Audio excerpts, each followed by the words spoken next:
Welcome back to வரன் reacts. முதல்ல பெரிய நன்றிகள் பாட்காஸ்ட் தமிழனுக்கு. எதுக்குன்றதை போக சொல்கிறேன். இன்னைக்கு காலையில் வாட்ஸ்அப்பில் எங்கள் அண்ணன் ஒரு வீடியோ சென்ட் பண்ணியிருந்துச்சு. என்னென்னு பார்த்தா பாட்காஸ்ட் தமிழனோட ஒரு ஷார்ட் வீடியோ. அது நான் என்ன நினச்சேன்னா, சும்மா ரேண்டமாக ரெக்கமெண்ட் ஆகிருக்கும், இல்லை சப்ஸ்கிரைப் பண்ணியிருக்கேன் என்னென்னு எனக்கு ஐடியா இல்லை இவரோட சேனலில். பட் ரேண்டமாக ரெக்கமெண்ட் ஆகிருக்கும் அப்படின்ற மாதிரி நினச்சேன். நான் இவரோட வீடியோஸ்லாம் ரியாக்ட் பண்ணியிருக்கேன்ல, லியோ டிகோட் வீடியோஸ் நிறையா ரியாக்ட் பண்ணியிருக்கேன். பிளேலிஸ்ட் டிஸ்கிரிப்ஷனில் தடவை செக் பண்ணி பார்த்துக்கோங்க. ஸோ அதனால இவரோட சேனல் எங்கள் அண்ணனுக்கு தெரிஞ்சு அந்த சேனல்லேருந்து எங்கள் அண்ணனுக்கு ஒரு வீடியோ ரெக்கமெண்ட் ஆகி, ஸோ அதனால எனக்கு சென்ட் பண்ணியிருக்கு போல வாட்ஸ்அப்பில் அப்படின்ற மாதிரி நான் நினச்சா உள்ளே போனேன். உள்ளே போய் பார்த்தா தான் தெரியுது, எனக்கு பயங்கர சர்ப்ரைஸ். எனக்கு முடி அப்பப்போ அட்ஜஸ்ட் பண்ண வச்சுக்காதீங்க, ஏன்னா முடி நிற்கவே மாட்டேது, என்னன்னு தெரில. ஸோ அது கூட ஒரு விஷயம் சொல்கிறேன். அந்த சர்ப்ரைஸ் ஆகிறதுக்கு முன்னாடி என்னன்னா, கூலி மூவிக்காக லோகேஷ் வந்து ரீசெண்டாக நிறைய இன்டர்வியூஸ் கொடுத்துட்ருக்காரு. இது வரைக்கும் ஒரு 3 இன்டர்வியூஸ் கொடுத்துருக்காருன்னு நினைக்கிறேன். ஃபர்ஸ்ட் வந்து ஹாலிவுட் ரிப்போர்ட்டர் இந்தியா, சேனல் பேர் கரெக்டாக தெரில, அது இங்கிலீஷில் இருக்கும், ஓகேவா. செகண்ட் வந்து பரத்வாஜோட இன்டர்வியூ. தமிழில் பார்த்தீங்கன்னா சினிமா சம்மந்தம் ஏதாச்சும் இன்டர்வியூஸ்னா பரத்வாஜ் எனக்கு ரொம்ப பிடிக்கும். அவரோட கேள்விகள் எல்லாமே ஓகே ஃபன் மொமெண்ட்ஸ்னு சொல்லி ஏதாச்சும் ஒரு வீடியோ பண்ணுவார். பட் அவரை வந்து பர்சனலாக எனக்கு ரொம்ப பிடிக்கும். அவரோட இன்டர்வியூஸ், அவர் ரொம்ப சினிமா பற்றி அதிகமாக கேட்பார். ஸோ அதனால் எனக்கு ரொம்ப பிடிக்கும். தேர்ட் வந்து கோபிநாத்தோட பண்ணியிருக்காரு. இதுக்கப்புறம் எதுவும் வீடியோஸ் எதுவும் இன்டர்வியூ எதுவும் வந்திருக்கானு தெரில, தெரிஞ்சால் கமெண்ட்டில் போட்டு விடுங்க மறக்காமல். ஏன்னா கூலி மூவிலேருந்து ஏதாச்சும் அப்டேட் இன்டர்வியூஸ் எதுவும் வந்துருந்துச்சுன்னா உடனே போய் நான் செக் பண்ணிட்டு இருக்கேன். அதெல்லாம் வந்த உடனே அந்த வீடியோஸ்லாம் நான் இந்த இன்டர்வியூஸ்லாம் போய் பார்த்தேன். இப்போ தேர்ட் அந்த கோபிநாத் வீடியோ இருக்குது பார்த்தீங்களா, அதில் தான் அவர் லோகேஷ் வந்து ஒரு விஷயம் சொல்லியிருப்பார் லியோ மூவியை பற்றி. லியோ மூவி ரிலீஸ் ஆனப்போ நிறைய மிக்ஸ்டாக தான் ரிவ்யூ வாங்கிச்சு. ஸோ ரீசெண்டாக அந்த மூவியை பற்றி நிறைய பேர் டீகோட் பண்ணி குட்டி குட்டி விஷயங்களாக நோட் பண்ணி சொல்லும்போது எனக்கு ரொம்ப சந்தோஷமாக இருக்குது அப்படின்னு அவர் சொல்லிட்டு இருந்தார். எனக்கு அவர் சொல்ல எனக்கு வந்து பாட்காஸ்ட் தமிழன்னா மைண்டில் ஓடிக்கிட்டே இருந்தார். ஓகே இவர் தான் அப்படின்ற மாதிரி நிறைய கால் வந்துச்சு அவருக்கு. இதை பற்றி இந்த மாதிரி டீகோட் பண்ணுறாங்க அப்படின்ற மாதிரி நிறைய ரிவாச் பண்ணக்கூடிய மூவிஸில் லியோ தான் ஃபர்ஸ்ட்டில் இருக்குன்ற மாதிரிலாம் சொல்லிட்டு இருந்தார். எனக்கு பாட்காஸ்ட் தமிழ் தான் ஓடிட்டே இருந்தார் டீகோட் பற்றி பேசும்போதெல்லாம். அவரோட பேர் என்னன்னு தெரில, பட் அவரோட சேனல் பேர் வந்து சொல்லிடணும் நான் வெயிட் பண்ணிகிட்டே இருந்தேன். பட் சொல்லலை. பட் இருந்தாலும் எனக்கு தெரிஞ்சிச்சு அது பாட்காஸ்ட் தமிழனை தான் சொல்கிறாரு அப்படின்றது. ஸோ ஓகே அப்படியே விட்டேன். இன்டர்வியூ பார்த்து முடிச்சாச்சு. கிட்டத்தட்ட ஒரு 2 hours கிட்ட இருந்துச்சு, 2 hours மேலே இருந்துச்சு. ஒரு மூவி பார்க்குற மாதிரி இருந்துச்சு. ஓகே இன்டர்வியூ முடிச்சு விட்டாச்சு. அப்புறம் இன்னைக்கு காலையில் தான் எங்கள் அண்ணன் அந்த வாட்ஸ்அப் அந்த சொன்னால அந்த ஷார்ட் வீடியோ சென்ட் பண்ணிச்சு. அந்த சர்ப்ரைஸ் என்னன்னா, அதில் வந்து இவர் வந்து எடுத்து போட்டிருக்காரு, அந்த வீடியோ கட் பண்ணி இவர் தான் சொன்னதாக போட்டிருக்காரு. பட் அதான் உண்மை, அவரை தான் சொல்லியிருக்காங்க. பாட்காஸ்டில் தான் லோகேஷ் சொன்னதாக தான் நானும் நினச்சேன். அவரும் அதான் நினச்சி போட்டிருக்காரு. அதான் உண்மை கூடன்றதை நான் நம்புகிறேன். ஓகேவா, 100% அப்படி தான் இருக்கணும் அப்படின்றத நான் நம்புகிறேன். அது பேக்ரவுண்டில் எதுவும் காவல் எதுவும் அவங்களுக்கு பண்ணியிருக்காங்களா என்னாலும் எனக்கு தெரியல. பட் அப்படி தான் இருக்குன்ற மாதிரி நான் நம்புகிறேன். ஓகேவா. ஸோ அதை வந்து கட் பண்ணி ஒரு வீடியோவாக ஷார்ட் வீடியோவாக மேக் பண்ணி போட்டிருக்காரு. அதில் வந்து நிறைய பேர் ரியாக்ட் பண்ணியிருப்பாங்கல்ல இவரோட வீடியோஸ்க்கு, நானும் உட்பட. அதில் என்னோட ஒரு வீடியோ கட் பண்ணி போட்டுருந்தாங்க. கிட்டத்தட்ட பழைய வீடியோ நினைக்கிறேன், கிட்டத்தட்ட ஒரு 2-3 வீடியோ நினைக்கிறேன். பார்ட் 2 பார்ட் 3 ரியாக்ட் பண்ணது நினைக்கிறேன். பார்க்க என்னடா நீ ஆடாதுன்ற மாதிரி இருந்துச்சு எனக்கு. ஸோ என்னை வந்து கட் பண்ணி அந்த வீடியோவில் அட்டாச் பண்ணியிருந்தது எனக்கு ரொம்ப சந்தோஷமாக இருந்துச்சு. ஸோ அதுக்கு தான் எடுத்தோடனே ஒரு நன்றிகள். அவரை ரெகக்னைஸ் பண்ணி ஒரு டைரக்டர் சொல்லும்போது அதுக்குள்ளே நம்மளும் போய் ஒட்டிக்கிறோம்ல, நம்மளை ரெகக்னைஸ் பண்ணி இவரும் சொல்கிறாரு அப்படின்றது எனக்கு ரொம்ப சந்தோஷமாக இருந்துச்சு. என்ன இது போனஸா அப்படின்ற மாதிரி இருந்துச்சு. லோகேஷ் ஒரு விஷயம் சொல்லி அது பாட்காஸ்ட் தமிழனுக்கு வந்து சேர்ந்து அதில் நம்மளும் உள்ளே வந்து இருக்கோம்ல. ஸோ அதை நினச்சி கொஞ்சம் சந்தோஷமாக இருந்துச்சு. நான் தான் நம்புகிறேன். ஓகே, அவர் லோகேஷ் வந்து பேரை அந்த சேனல் பேர் ஓப்பனாக சொல்லாட்டியும் கூட நிறைய பேர் டீகோட் பண்ணியிருந்துருக்கலாம். பட் பாட்காஸ்ட் தமிழன் அளவுக்கு கிட்டத்தட்ட பிஆர் மாதிரி நான் சொல்லுவேன். அது தப்பான வேர்டு கிடையாது. நிறைய பேர் பிஆர்ன்றது ஒரு தப்பான வேர்டுன்ற மாதிரி நினச்சிக்கிறீங்க. அது அவங்களோட பண்ணுற முறையை பொறுத்து தான் அது தப்பு கரெக்டுன்றதுக்குள்ளே போகும். நான் அப்படி தான் பார்க்குறேன். லியோ மூவிக்காக ஒரு பிஆர்ன்ற மாதிரி தான் பாட்காஸ்ட் நான் பார்ப்பேன். அது மறுபடியும் சொல்லிக்கிறேன், அது தப்பான வேர்டு கிடையாது. தப்பாகவும் நான் எதுவும் சொல்லலை. அது அவங்க பிஆர் வந்து நடத்துகிற ஒருத்தவங்களை அசிங்கப்படுத்தி அந்த மாதிரி வேலைகள் பண்ணுறது தான் அது ரொம்ப தப்பாக போய் முடியும். பட் நான் அப்படி சொல்ல மாட்டேன். பாட்காஸ்ட் சொல்லணும்னா ஒரு வேறு லெவலில் டீகோட் பண்ணக்கூடிய ஒரு ஆள். ஸோ அது மட்டும் நான் சொல்லிக்கிறேன். ஸோ அதான் அந்த வீடியோவில் நம்மளும் இருக்கும்போது கொஞ்சம் அடிக்கடி ஜாலியாக இருந்துச்சு. ஸோ அதான் அந்த ஷார்ட் வீடியோ கூட நான் டிஸ்கிரிப்ஷனில் அட்டாச் பண்ணுறேன், வேணால் செக் அவுட் பண்ணி பாருங்கள். நான் வந்து இருப்பேன். ஓகே, அதான் பாட்காஸ்ட் தமிழன் ரொம்ப நன்றிகள். ஓகே, நம்ம வீடியோவுக்கு போயிடலாம். அது வந்து ஃபைனல் வீடியோன்னு போட்டிருக்காரு, மென்ஷன் பண்ணிட்டாரு. லியோஸ் ஃபைனல் டெஸ்டினேஷன், எல்சியூக்குள் லியோவின் இனிய தொடக்கம். இது ஒரு கிராண்ட் ஃபினாலே மாதிரி எனக்கு ஃபீல் ஆகுதுங்க. கிட்டத்தட்ட அந்த சீரீஸ் முடிஞ்சா அப்படி இருக்கும். அந்த மாதிரி இல்லை நிறைய டிவி ப்ரோக்ராம்லாம் அப்படி தான் போடுவாங்க. சூப்பர் சிங்கர், பிக் பாஸ் அந்த மாதிரிலாம் கூட கிராண்ட் ஃபினாலேன்னு ஒன்று நடத்துவாங்கல்ல, அந்த மாதிரி ஃபீல் ஆகுது. கிட்டத்தட்ட 12 எபிசோட்ஸ் முடிஞ்சு இது 13வது கிராண்ட் ஃபினாலே அப்படி தான் எனக்கு இருக்குது. பா இந்த ஜேர்னி யோசிச்சு பாருங்களேன். ஒரு 4-5 மாதமாக லியோன்னு இருந்திருக்காருல. கிரேட். எனக்கு இன்னொன்றுமே தோணும், நேற்றே தோணுச்சு, இந்த வீடியோவில் கூட சொல்லணும்னு தான் நினச்சிக்கிட்டு இருந்தேன், அது இப்போ தான் டக்கு ஞாபகம் வருது. பாட்காஸ்ட் தமிழன் இவருமே லோகேஷ் அவரை இன்டர்வியூ எடுத்தால் எப்படி இருக்கும்? எனக்கு அந்த லிஸ்ட்டில் லோகேஷோட இன்டர்வியூ லிஸ்ட்டில் இவருமே வந்துடணும் அப்படின்ற மாதிரி எனக்கு ஒரு ஆசை இருக்குது. பார்க்கலாம் அது நடக்குதா என்னன்னு. சுதீர் ஸ்ரீனிவாசன் அப்படின்னு ஒருத்தர் இருப்பார், மூவி இன்டர்வியூஸ்லாம் பண்ணுவார். ஸோ அவருமே எனக்கு ரொம்ப பிடிக்கும். பரத்வாஜுக்கு அப்புறம் எனக்கு அவரோட இன்டர்வியூ ஸ்டைல் ரொம்ப பிடிக்கும். ஸோ அதான் அந்த லிஸ்ட்டில் வந்து அவரோட வீடியோ வருதா என்னன்னு தெரில. பட் அந்த லிஸ்ட்டில் பாட்காஸ்ட் தமிழனும் இணைஞ்சா அப்படி இருக்குன்றதான் எனக்கு ஒரு ஆசை. பேர்லேயே பாட்காஸ்ட் வச்சுக்கிட்டு அந்த இன்டர்வியூஸ்லாம் பண்ணாமல் இருந்தாங்க. ஆக்சுவலாக ஒரு இன்டர்வியூஸ் எதுவும் பண்ண மாதிரி எனக்கு தெரியல இது வரைக்கும். மறுபடியும் ஒரு சேனல் உள்ள போயிட்டு பழைய வீடியோஸ்லாம் எதுவும் செக் பண்ணி பார்த்தா தான் தெரியும் இன்டர்வியூஸ் எதுவும் பண்ணியிருக்காரா அவர் அப்படின்னு. ஸோ தான் பார்க்கலாம். இப்போ எனக்கு தேர்டில் வந்துட்டு இவருமே ஆட் ஆகிட்டார் சொல்லப்போனால். பார்க்கலாம் இவரோட இன்டர்வியூஸ் எதுவும் வருதான்னு லோகேஷ் கூட நடந்து எப்படி இருக்கேன். ஓகே, நம்ம வீடியோவில் பார்க்கணும். நம்ம சேனல் மறக்காம சப்ஸ்கிரைப் பண்ணி சேர்ந்து பாருங்கள். போகலாம். சரி, இது யாராவது இதை பற்றி எழுதி டீகோட் பண்ணி நல்லா இருக்குமேன்னு சொல்லி யோசிப்போம். பட் ஆனால் யாராவது ஒருத்தங்க படம் ரிலீஸ் ஆகி 1 வருஷம் 2 வருஷம் கழிச்சு சின்னதாக நோட் பண்ணி சொல்லும்போது திருப்பி படம் ரீரிலீஸ் ஆன ஒரு ஃபீல் வரும். அப்பாடா யாராவது நோட் பண்ணி இதை புரிஞ்சு வச்சு பேசுகிறாங்க சொல்கிறாங்க அப்படிங்கிற ஒரு பாயிண்ட் வரும். எனக்கு தெரிஞ்ச லியோ தான் என்னோட ஹையஸ்ட் ரீவாட்ச் வேல்யூ இருக்க ஃபிலிம். ஏன்னா அதில் தான் எனக்கு அதிக கமெண்ட்ஸ் ஆகட்டும் கால்ஸ் ஆகட்டும் அதிகமாக இருந்தது வந்து லியோட தான் நினைக்கிறேன். ஸோ அதில் நேற்று தான் அந்த வீடியோ வந்துச்சு சொல்லிட்டு தான் பாட்காஸ்ட் தமிழன். ஆக்சுவலாக நேற்று அந்த வீடியோ வந்துச்சு. ஒருவேளை ஞாயிற்றுக்கிழமை ரிலீஸ் பண்ணாலும் இருந்திருப்பாரு, கரெக்டாக கட் பண்ணி போட்டாரு. இது ஒட்டுமொத்தமும் ஒரு மனுஷன் தான் செத்துட்டேன் அப்படின்னு தானே நம்புற ஆளோட கதை. கேரக்டர் டெவலப்மென்ட் தான் அந்த கதை இருந்துச்சு. He's a freaking badass man. Hey guys, welcome back to another episode of PT. பாக்கலாம்னா பேசும்போது அந்த இதெல்லாம் சொல்ல மாட்டாருன்னு நினைக்கிறேன். தமிழ்ல பார்க்கும்போது உங்களுக்கு தெரிஞ்சிருக்கும் இது லியோ சீரிஸோட ஃபைனல் எபிசோடு. அது என்னமா அது அந்த ஏன்னா முன்னாடியே இந்த வீடியோல ரெக்கார்ட் பண்ணியிருப்பாரு. கரெக்டா நேற்று அந்த இன்டர்வியூ வந்தோடனே அதை மட்டும் கட் பண்ணி உள்ள போட்டாரு. என்னப்பா ஒரு பாட்டு, ஒரு ஃபைட்டு, கொஞ்சம் மாசான சீக்வன்ஸ், ப்ரெடிக்ட் பண்ற மாதிரி ட்விஸ்ட், விஜயண்ணா கரியர்ல ஒரு ஆவரேஜான ஒரு கேரக்டர் அப்படின்னு நீங்க நினைச்சுக்கிட்டு இருக்கீங்க அப்படின்னா டெஃபினட்டா சொல்றேன், இந்த வீடியோல முடிவுல உங்களோட அந்த எண்ணத்தை என்னால மாத்த முடியும். ஃபர்ஸ்ட் வீடியோ கரெக்ட்டா நிறைய நமக்கு பாதி மூஞ்சி இல்லையோ பாதி தான் இதாங்க அந்த ஷார்ட் வீடியோ தெரியுது.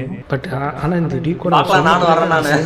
நான் வேற மாதிரி என்னோட பாயிண்ட் ஆஃப் வியூ மாறுது. சீரியஸ்லி சூப்பரா இருக்கு. நீங்க படம் பாத்தீங்களா இல்ல படத்துல இருக்கிற அத்தனை கோடி ஃப்ரேமையும் தனித்தனியா அதே டவுட் தான் எனக்கு. ஆனா பெர்ஸ்பெக்டிவ் என்ன பொறுத்த வரைக்கும் மாத்திட்டாரு. என்ன கேட்டீங்கன்னா என் பெர்ஸ்பெக்டிவ் வேற மாதிரி மாத்திட்டாரு. இதுக்கப்புறம் லியோ பாத்தீங்க மாறியா இருக்கு நானே பார்க்க அப்படின்னு இருக்கு. பார்த்ததுக்கு அப்புறம் இப்ப திருப்பி லியோ பார்க்கணும்னு தோணுது. After this video I will definitely change your perspective and thoughts about Leo. Video பார்த்துட்டு இன்னைக்கு சன் டிவில அந்த படம் பார்க்கும்போது பெர்ஸ்பெக்டிவ் வேற மாதிரி மாறிச்சு. அது இவர் என்ன நினைச்சு இந்த வீடியோ பண்ணாரோ அது சக்சஸ் ஆயிடுச்சு. அதானே வேணும்.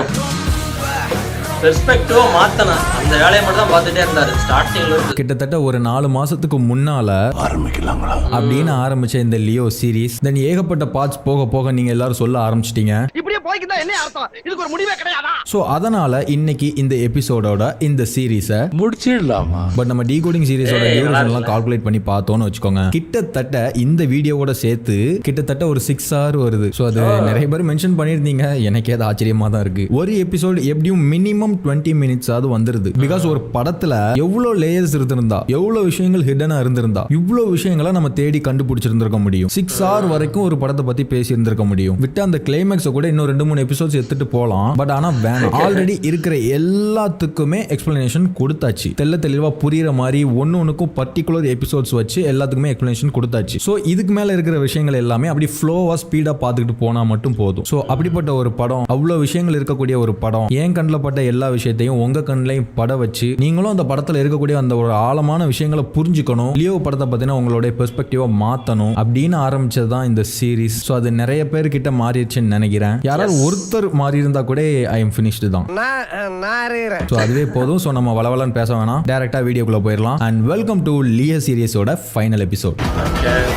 இந்த சீரிஸ் ஸ்டார்ட் ஆகும்போது நான் சொல்லிருப்பேன் இந்த படத்துல எனக்கு ஒரு முரண்பாடு இருக்கு. ப்ரீவியஸ் எபிசோடோட எண்ட்ல லியோ லாஸ்டா ஒரு தடவை தன்னை முழு லியோவா மாத்திக்கிட்டு எல்லா பிரச்சனையும் கிளியர் பண்ணிட்டு வந்துடலாம் அப்படிங்கிற மாதிரி தன்னை மாத்திக்கிட்டு ரெட் பாத்தை சூஸ் பண்ணி டாசன் கவுக்கு போனாரு அப்படிங்கறதோட முடிச்சிருந்தோம். அண்ட் ட்ரெயின்ல அவரை கூட்டிட்டு வரும்போது அங்க அவர் ஒருத்தர் திரும்பி பார்ப்பாரு. அதுக்கப்புறமா டாசன் கோக்கு உள்ள வருவாரு. அந்த திரும்பி பார்த்தவர் உயிரோட தான் இருக்காரா, இங்க ஏன் லியோக்கு ஒரு மரியாதை கொடுக்காரு அப்படிங்கிற ஒரு விஷயத்தோட முடிச்சிருந்தோம். ஏற்கனவே இப்படி ஒரு கட்டுக்கு இடையில ஒரு பெரிய தியரியே பார்த்திருந்தோம். இப்படி இருக்கலாம், அப்படியும் இருக்கலாம், அப்படியும் இருக்கலாம், அப்படியும் இருக்கலாம் அப்படிங்கிற மாதிரி ஒரு எபிசோடே அதுக்கு பார்த்தோம். இந்த கட்டுக்கு இடையிலயும் ஒரு பெரிய விஷயம் இருக்குமா, அதை பத்தி நிறைய பேசுவோமா, அதுல அவ்வளவு விஷயங்கள் இருக்குதா, அதுக்கும் ஒரு எபிசோட் தேவைப்படுமா அப்படின்னு கேட்டீங்கன்னா கிடையாது. ஏன் அப்படின்னா எனக்கு தெரிஞ்ச வரைக்கும் கண்டிப்பா அந்த கட்டுக்கு இடையில பெருசா எந்த விஷயமும் இருக்க போறது இல்ல, பெருசா எந்த விஷயமும் இல்ல. ஏன்னா அதை ஜஸ்டிஃபை பண்ற மாதிரி அதுக்கான ப்ரூஃப்ஸ் வேற எங்கேயுமே இல்ல. ஏன்னா அவரை தள்ளி விட்டவர், அவர் திரும்பி பார்த்த அந்த ஒருத்தர் டாசன் கோக்குள்ள அவர் வரும்போது இவரும் வருவாரு. சோ அவர் உயிரோட தான் இருக்காரு. ஆனா அவருக்கு பெருசா எந்த அடியை விழுந்த மாதிரி தெரியல. அவரோட ரியாக்ஷன்ஸ்ல எந்த சேஞ்சஸுமே இல்ல. சோ அங்க வேற எதுவுமே நடக்கல. அண்ட் இவரு வாங்க அப்படின்னு மரியாதை கொடுக்கறாருல,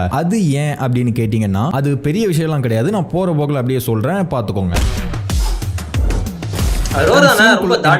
முன்னாடி கமெண்ட்ஸ்ல, அதாவது நான் கமெண்ட்ஸ் படிக்கல, என்கிட்ட சொன்னாங்க இந்த மாதிரி கமெண்ட்ஸ் அதிகமா வந்திருந்தது அப்படின்னு சொல்லிட்டு. அது என்ன கமெண்ட்ஸ்னா, ஒரு 2 கொஸ்டின் அதிகமா கேட்டிருக்கீங்க. ஒன்னு வந்துட்டு கிறிஸ்டியானிட்டி கல்ச்சர்ல இறந்து போனவங்களோட உடம்ப பாக்ஸ்குள்ள வச்சு புதைக்க தானே செய்வாங்க. அப்புறம் ஏன் இங்க ஆந்தனி தாஸோட உடம்ப இவங்க எரிக்கிறாங்க, அவருடைய ஃபியூனரல் ஏன் அப்படி நடக்குது அப்படின்னு கேட்டிருந்தீங்க. ஆக்சுவலா இது பெருசா குழப்பக்கூடிய ஒரு விஷயம்லாம் கிடையாது. ரொம்ப சிம்பிளான ஒரு விஷயம் தான். எல்லா கேஷ்லயுமே அவங்களுக்குள்ளேயே சில பிரிவுகள் இருக்கும். அப்படி சில பிரிவுகள்ல இருக்கிறவங்க இறந்த உடம்ப வந்துட்டு அடக்கம் பண்ண மாட்டாங்க, எரிப்பாங்க. சிம்பிள். அதுக்கான விளக்கம் என்னன்னா, கிறிஸ்டியன்ஸ் ஏன் பாடியை புதைக்கிறாங்க அப்படின்னா இது இயேசுவின் அடக்கத்தை நினைவுபடுத்துகிறது. அதாவது அவங்களுடைய காடான இயேசுவை வந்துட்டு அவருக்கு வந்துட்டு இந்த ஒரு ப்ரொசீஜர்ல தான் அவருடைய ஃபியூனரல் நடந்துச்சு. சோ அதனால அதை அவங்க ஃபாலோ பண்றாங்க. அண்ட் எரிக்கிறவங்க எதனாலன்னா கிரெமேஷன், தகனம் அப்படின்றதுல, தகனம் அப்படின்னா எரிக்கிறது. சில கிறிஸ்துவ சபைகள் தகனத்தை ஏற்றுக்கொள்கின்றன. குறிப்பாக உடல் புதைப்பதற்கு நிலம் பற்றாக்குறையாக இருக்கும் இடங்களில் தகனத்துக்கு பிறகு சாம்பல் புதைக்கப்படலாம் அல்லது வேறு இடத்தில் வைக்கப்படலாம்.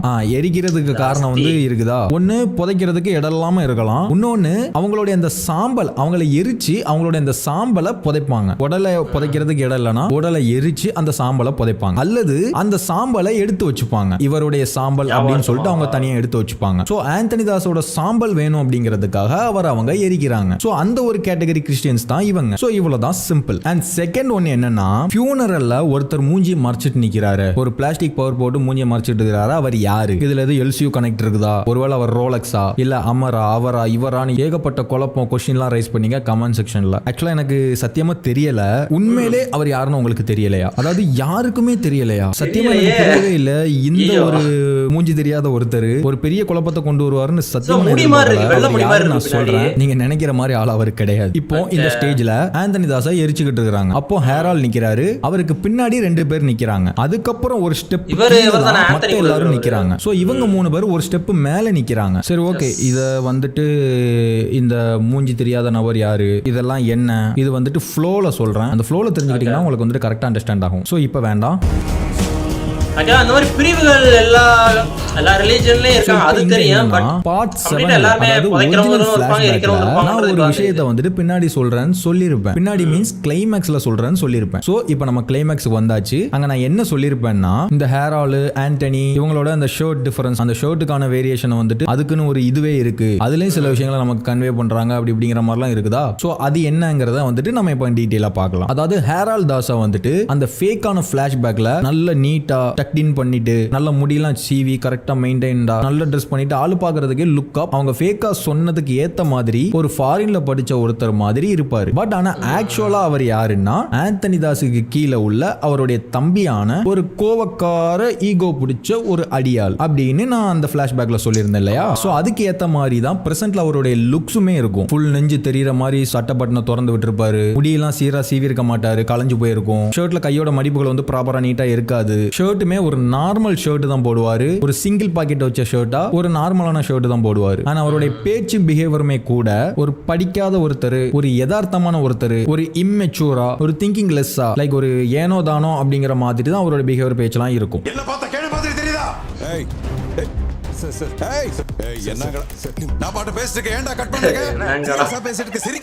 பட் ஆனா ஆந்தனி தாஸோடது வந்து அப்படி இருக்காது. கரெக்டா பேண்ட் ஷர்ட்லாம் வியர் பண்ணிருப்பாரு. நெஞ்செல்லாம் தெரியற மாதிரி நான் ரவுடி பையன் அப்படிங்கிற மாதிரி போட்டிருக்க மாட்டாரு. சட்டையோட மடிப்புகள், அவர் முடிய சீவி கரெக்டா ஒரு ப்ராப்பரா அந்த ஃபேக்டரிக்கு அந்த கோட்டைக்கு ராஜா அப்படிங்கிற மாதிரி இருப்பாரு. பட் இவர் அப்படி பார்த்தா ராஜாக்கு தம்பி, ராஜாவுக்கு துணை ராஜா, அடுத்த ராஜாவே இவர் தான் அப்படிங்கிற மாதிரியா இருக்காரு அவரு. ஆனா இப்ப அந்த மெச்சூரிட்டி கேரக்டர் வைஸ் உதாரணமா லியோ இருக்கிற உண்மை தெரிஞ்சு ஆந்தனி தாஸ் லியோவை பார்க்க காஃபி ஷாப் போவாரு. அங்க போனதுல இருந்துமே கடைசி வரைக்குமே அவர் லியோவை ஹேண்டில் பண்ற விதம் நீட்டா கரெக்டா இருக்கும். இவன் எப்படிப்பட்டவன், இவன் என்னெல்லாம் பேசணும் பேசக்கூடாது, இவனை என்னெல்லாம் பண்ணணும் பண்ணக்கூடாது, அது எல்லாம் தெரிஞ்சு அதை புரிஞ்சு பண்ணுவாரு. அண்ட் லியோ அதை விட அன்பிரடிக்டபிளான ஒரு ஆள் அப்படிங்கிறதுனால ஆந்தனி தாஸோட கணக்கு தப்பா போய் அவர் சாக வேண்டியது ஆயிப்போச்சு. அண்ட் அதெல்லாம் பார்த்தாச்சு, அதை விடுங்க, அது தேவையில்லாத முடிஞ்சு போனது. அண்ட் இப்போ உதாரணமா இதுவே ஹேரால்ட் தாஸ் வந்துட்டு அந்த காஃபி ஷாப்புக்கு லியோ பார்க்க போயிருந்தா அங்க என்ன ஆயிருக்கும்? அவரு நான் லியோ இல்லைன்னு சொல்லுவாரு. ஹேராலோட ஈகோ உரச ஆரம்பிச்சிருக்கும். உடனே அங்கே ஒரு பெரிய ஃபைட் வந்திருக்கும். அங்கே அவங்களுக்குள்ள கைகலப்பாயிருக்கும். ஆக்சுவலா ஹேரால்ட் தாஸ் அங்கே செத்து போயிருப்பாரு. இப்படிதான் நடந்திருக்கும். பட் ஆந்தனி தாஸ் அதை பக்குவமா ஹேண்டில் பண்ணியிருப்பாரு. சோ இதுதான் அந்த டிஃபரன்ஸ். அண்ட் இப்போ அந்த ஷர்ட் விஷயத்துக்கு வருவோம். ஹேரால்ட லாஸ்டா நமக்கு படத்துல எப்ப காட்டுவாங்க? அதாவது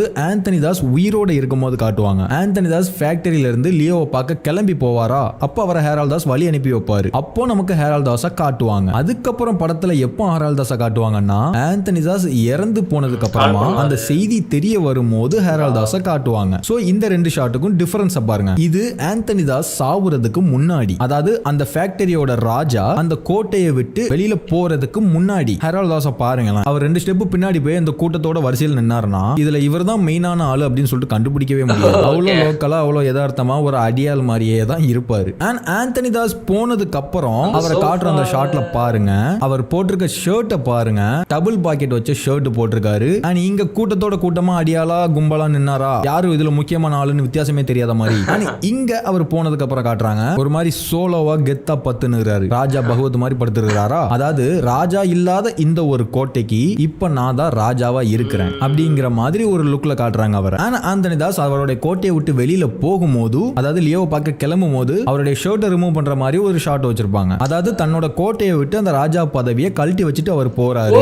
போறவர் திரும்ப உயிரோட போகலாம், வந்தா லாபம் வரலாம் நஷ்டம் அப்படிங்கிற எண்ணத்துல தான் போகவே செய்வாரு. ஏன்னா போய் பார்க்க போறவர் அப்படி. சோ அவர் அந்த பதவியை கழட்டிட்டு போற மாதிரி அங்க வச்சிருக்காங்க. ஆனா அந்த ராஜா இல்லாத கோட்டையில இப்போ இவர் டெம்பரரி ராஜாவா இருக்காரு அப்படிங்கிற மாதிரி காட்டுறாங்க.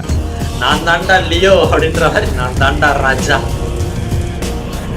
ஆனா அந்த ஷர்ட்லயுமே அவர் எக்ஸாக்டா ராஜா போட்டிருந்த அதே ஷர்ட்டை இங்க அவருக்கு காட்டியிருக்க மாட்டாங்க. அதாவது இவருக்கு ராஜா இல்லாததுனால ராஜா பதவி கிடைச்சிருக்கு, அவர் அதுக்கு தகுதியானவர் அப்படிங்கறதுனால அவர் கிடைச்சிருக்கா இல்ல அப்படிங்கறத வந்துட்டு இங்க காட்டுறாங்க பாருங்க. அந்த ஒரு ஷர்ட்லயுமே அவர் பட்டன்லாம் திறந்து போட்டுன்னு தான் இருப்பாரு. கை மடிப்புகள்லாம் கரெக்டா இருக்காது. அப்பவுமே முடிய சீராலாம் மெயின்டைன் பண்ணிருக்க மாட்டாரு. பிஹேவியர்ஸ்லாம் மாத்திருக்க மாட்டாரு. சோ இது வந்துட்டு எப்படின்னா, அதாவது அவருக்கு வந்துட்டு செட்டே ஆயிருக்காது. ஆக்சுவலா அதை கொஞ்சம் வெளியில போய் பார்த்தோம் அப்படின்னா லியோ சக்சஸ் மீட்ல விஜய் சார் வந்துட்டு ஒரு ஸ்பீச் கொடுப்பாரு. அதுல வந்துட்டு ஒரு விஷயம் சொல்லுவாரு. ஆசியா அவங்க அப்பா சட்டை எடுத்து போட்டுக்குவான். அப்பாவோட சேர்ல ஏறி டொயினு ஏறி உட்காந்துக்குவான். அந்த ஷர்ட் அவனுக்கு செட்டே ஆகாது, தொலைன்னு இருக்கும். அந்த சேர்லாம் உட்காரலாமா வேணாமா, அது அவனுக்கு தகுதியா இல்லையா அதெல்லாம் அவனுக்கு தெரியாது. அப்பா சட்டை. சோ இது வந்துட்டு உங்களுக்கு புரிஞ்சிருக்கும்னு நினைக்கிறேன். அதாவது தகுதியானவர்னு போய் உட்காரல, காலியான இடத்துல போய் உட்காந்துக்கிட்டாரு. சோ அந்த இடத்துக்கு இவர் அன்ஃபிட் அப்படிங்கிற ஒரு விஷயத்தை தான் அவரோட அப்பீரியன்ஸ்ல நமக்கு கன்வே பண்றாங்க. அண்ட் இப்போ ஒரு சேர் ஒன்னு இருக்கு, அந்த விஷயத்துக்கு வருவோம். அதாவது பேடாஸ் லைரிக்கல் வீடியோல பல ராஜாக்களை பார்த்தாச்சுடா அப்படின்னு ஒரு லைன் வரும்.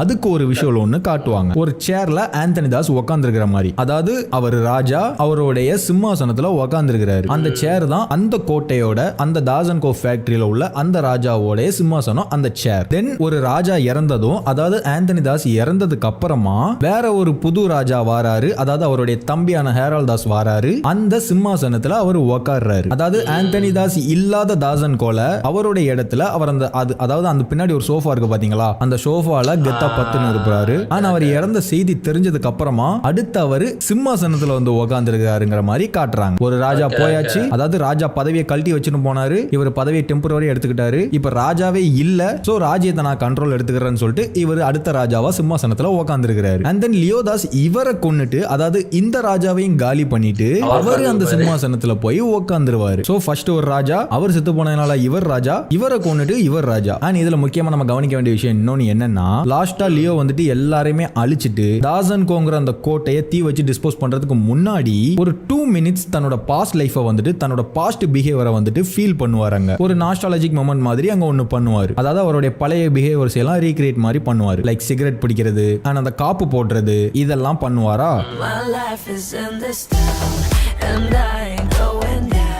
ஸோ அப்படி லியோவை ரீக்ரியேட் பண்ற அந்த ஒரு லைன்ல தான் அவர் அந்த சிம்மாசனத்திலையும் உக்காந்துருப்பாரு. அதாவது பாஸ்ட்ல அந்த ஃபேக்கான பிளாஷ்பேக்லையும் பாத்தீங்கன்னா அந்த சிம்மாசனத்தை காட்டியிருக்க மாட்டாங்க. அதுல யாரு ராஜாவா இருந்தாங்கிறதையும் காட்டியிருக்க மாட்டாங்க. 20 வருஷத்துக்கு முன்னாடி இந்த ராஜ்யத்துக்கு யார் ராஜா, இந்த சிம்மாசனத்துக்கு யாரு சொந்தக்காரன் அப்படிங்கறத நமக்கு காட்டியிருக்க மாட்டாங்க இல்லையா. அப்படிங்கறது நமக்கு தெரியவும் தெரியாது இல்லையா. பட் ஆண்டனி தாஸ் தான் எல்லாத்தையும் கட்டி ஆண்டான். அவனுக்கு பலமா அவனோட தம்பி பல நாடுகளுக்கு பிசினஸ் எக்ஸ்பெண்ட் பண்ணி பெருசாக்கணும். அண்ட் லியோ வந்துட்டு அவங்களுக்கு சொன்னதை பண்ற ஒரு கோவக்காரனா வேலை பார்த்தான். அப்படிதான் நமக்கு சொன்னாங்க. அதாவது ஆண்டனி தாஸ் தான் எல்லாரையும் கட்டி ஆண்டாரு, அவர் தான் ராஜா அப்படிங்கறத இளையராஜாவோட வாய்ஸ் ஓவர்ல தான் அதை பொய்யா சொல்லுவாங்க. 1999 தாஸ் அண்ட் கோ ஆந்திராவிலேயே பெரிய டொபாக்கோ ஃபேக்டரி, அதை மொத்தமா கட்டி ஆண்டவன் ஆண்டனி தாஸ். சோ இங்க இந்த இடத்துல பழைய மாதிரி லியோ தன்னோட விஷயங்கள் எல்லாம் ரீக்ரியேட் பண்ணி பாக்குறாரு.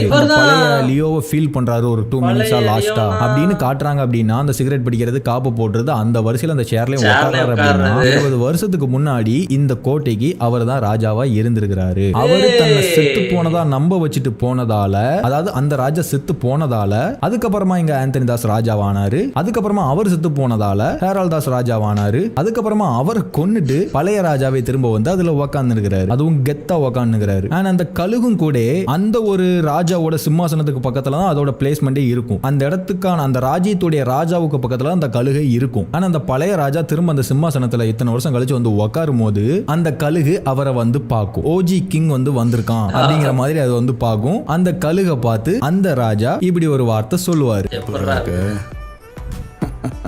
அண்ட் ஹேராலும் ஒரு இடத்துல சொல்லுவாரு, இத்தனை வருஷத்துல முதல் தடவை ஒருத்தனை இவ்வளவு உத்து பார்க்கறான். சோ இதுல இருந்தே தெரியுது, அதாவது நான் அந்த ஒரு பிளாஷ்பேக்ல சொல்லியிருந்தேன்னா லியோ வந்துட்டு அவங்க சொன்ன மாதிரி வெறும் அடியாலோ படிக்காதவனோ கீழே கிரவுண்ட்ல இறங்கி வேலை பார்க்கறவனோ கிடையாது. கீழே கிரவுண்ட்ல இறங்கி வேலை செய்யறதுக்கு ஒருத்தன் வேணும்ல, தாஸ் லியோ தாஸ். கிரவுண்ட்ல இறங்கி வேலை பார்க்கற ஒருத்தன் அவன் கிடையாது, அவன் தான் டாப்ல இருக்கிறவனே அப்படின்னு நான் சொல்லியிருந்தேன்னா சோ அதுக்கான ப்ரூஃப் இதோ. அண்ட் அந்த பேடாஸ் லிரிக்கல் வீடியோல ஆண்டனி தாஸ் அந்த ஷேர்ல உட்கார்ந்திருப்பாரா, அது வந்து லியோ ஃபேக்டரி விட்டு போனதுக்கு அப்புறம். ஏன்னா அந்த லுக்கை பாத்தீங்கன்னா அவர் பாஸ்ட்ல உள்ள லுக்கு கிடையாது, பிரசன்ட்ல அவர் இருக்கிற அந்த வயசான லுக்கு தான். அதாவது லியோ ஃபேக்டரியை விட்டு தான் செத்து தான் நம்ப வச்சு போனதுக்கு அப்புறமா அவர் ராஜா ஆயிட்டாதுங்கிறத வந்துட்டு இதுல காட்டுறாங்க. அதாவது ஓஜி கிங் செத்து போனதால நெக்ஸ்ட் ஒருத்தர் கிங்கா வராரு, அவர் செத்து போனதால இன்னொரு கிங் வராரு. அந்த இன்னொரு கிங்க கொன்னுட்டு அந்த ஓஜி கிங் அந்த ஷாட் இல்லனா ஆண்டனி தாஸ் அந்த சேர்ல உட்கார்ந்திருக்கிற மாதிரி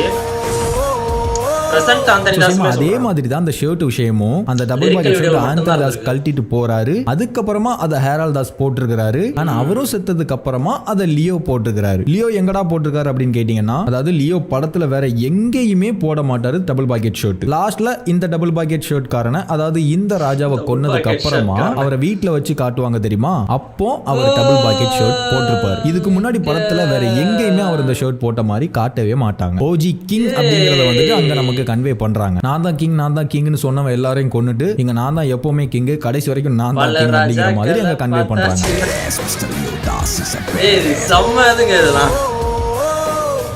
இந்த ஷர்ட்டை, இந்த லியோ ஷர்ட், அதாவது இந்த கிங் ஷர்ட்டை என்டையர் ஃபிலிம்ல இதுக்கு முன்னாடி வேற எங்கேயும் போட்டிருக்க மாட்டாரு. பட் ஆனா ஒரு இடத்துல போட்டிருப்பாரு. அது எங்கன்னு கெஸ் பண்ண முடியுது உங்களுக்கு? இன்டர்வல் போர்ஷனை வந்துட்டு நான் ஒரு விதமா சொல்லியிருந்தேன். அதாவது இதுவரையும் நல்லவன் இருந்தான், இனி கதையில ராட்சச முகம் தான். அந்த சாக்லேட் காயின் இருக்குல்ல, அந்த சாக்லேட் காயின் மேல பிளட் வந்து விழுந்துருச்சு. அதாவது உள்ளக்க தான் இனிமே பார்த்திபன், வெளியில லியோ தான். பிளட்டி ஸ்வீட், ரத்த கலரியான சாக்லேட் ஃபுல்லா இப்ப ரத்தம் ஆயிருச்சு. லைக் அந்த மாதிரி நம்ம பார்த்திருந்தோம், நான் சொல்லியிருந்தேன் இல்லையா? சோ சேம் அதே விஷயத்தை தான் அவர் இப்படி ஆயிட்டாரு அப்படிங்கிற ஒரு விஷயத்தை தான் இங்க அனிமேஷனா டைட்டில் வச்சு கன்வே பண்ற அதே விஷயத்தை தான் அடுத்த ஒரு சீன்லயும் அந்த ஷர்ட்டை வச்சு நமக்கு கன்வே பண்ணாங்க. அதுக்கு அடுத்து வர்ற அந்த காஃபி ஷாப் சீன்ல அவர் போட்டிருக்க ஷர்ட்டை பாருங்க, லைக் அந்த காயின் மாதிரி உள்ளக்க சாக்லேட், அதாவது உள்ளக்க பார்த்திபனோட ஷர்ட், வெளியில லியோவோட ஷர்ட். லைக் அங்க அனிமேஷனா கன்வே பண்ணதை இங்க ஷர்ட்டை வச்சு நமக்கு கன்வே பண்றாங்க.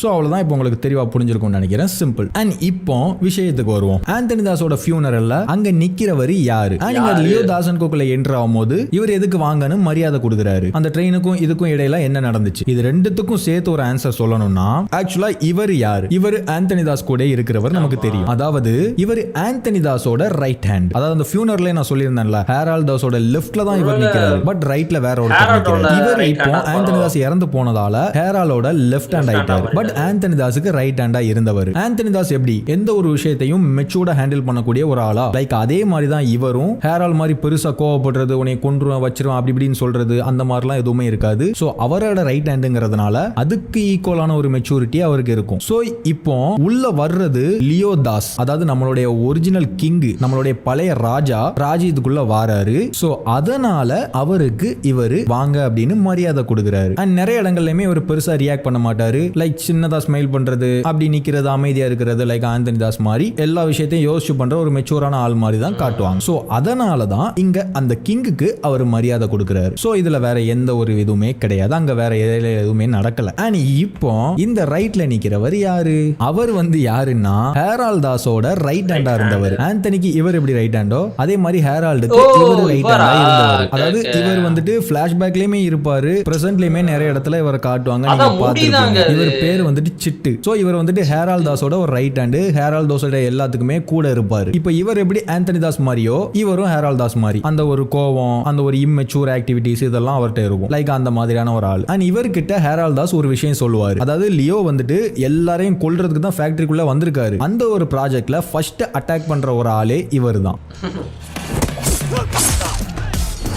அண்ட் இவர்கிட்ட ஹேரால்ட் தாஸ் ஒரு விஷயம் சொல்லுவாரு. சிட்டு அவனே அவன் வாயில லியோன்னு ஒத்துக்கணும். அதாவது சிட்டுன்னு பேரை சொல்லி மரியாதையை சொல்றாரு இல்லையா, அதே ஆந்தனி தாஸோட ரைட் ஹேண்டா இருந்து இப்போ ஹேரால்ட் தாஸோட லெஃப்ட் ஹேண்டா இருக்கிற இவர்கிட்ட சொல்ற விதத்தை பாருங்க.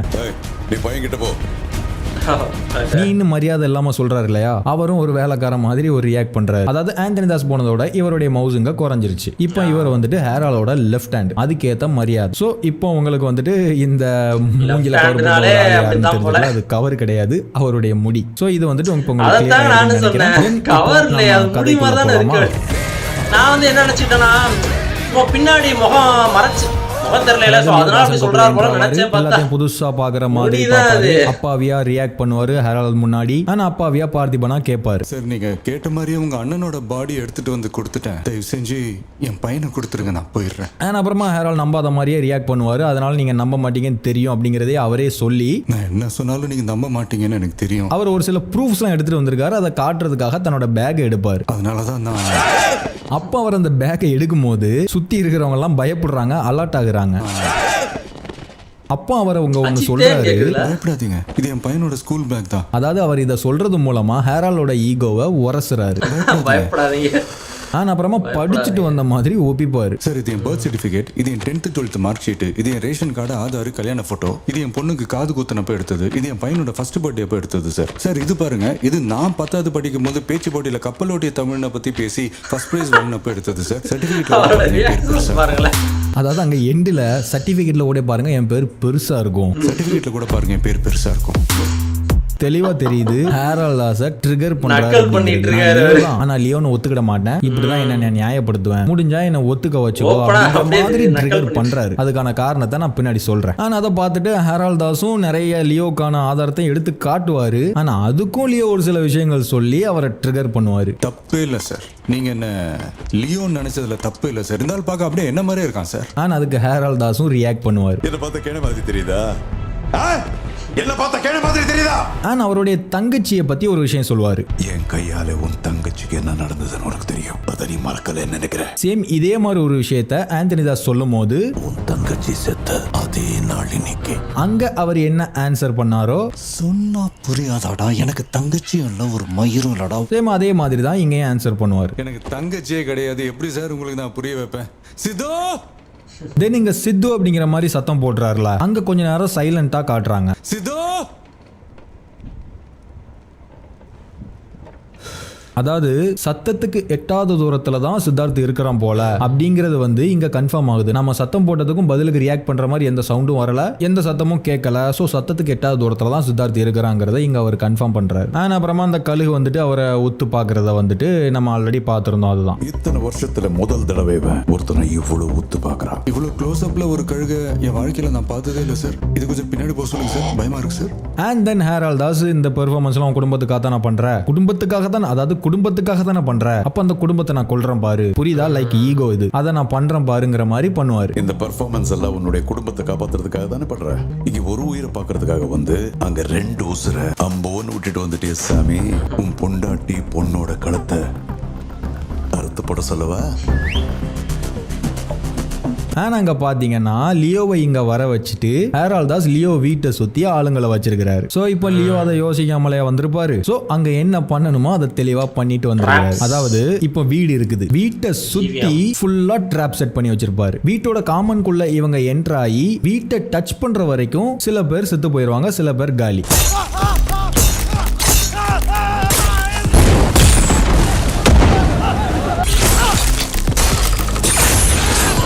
ஆனா அதையும் தாண்டி சில பேர் அந்த ட்ராப்பை தாண்டி போயிட்டாங்க அப்படின்னா, வீட்டை டச் பண்ணிட்டாங்க அப்படின்னா அங்க ஜோஷியை வச்சிருப்பாரு, அதாவது ஏஜென்ட் ஜோஷியை அங்க வச்சிருப்பாரு.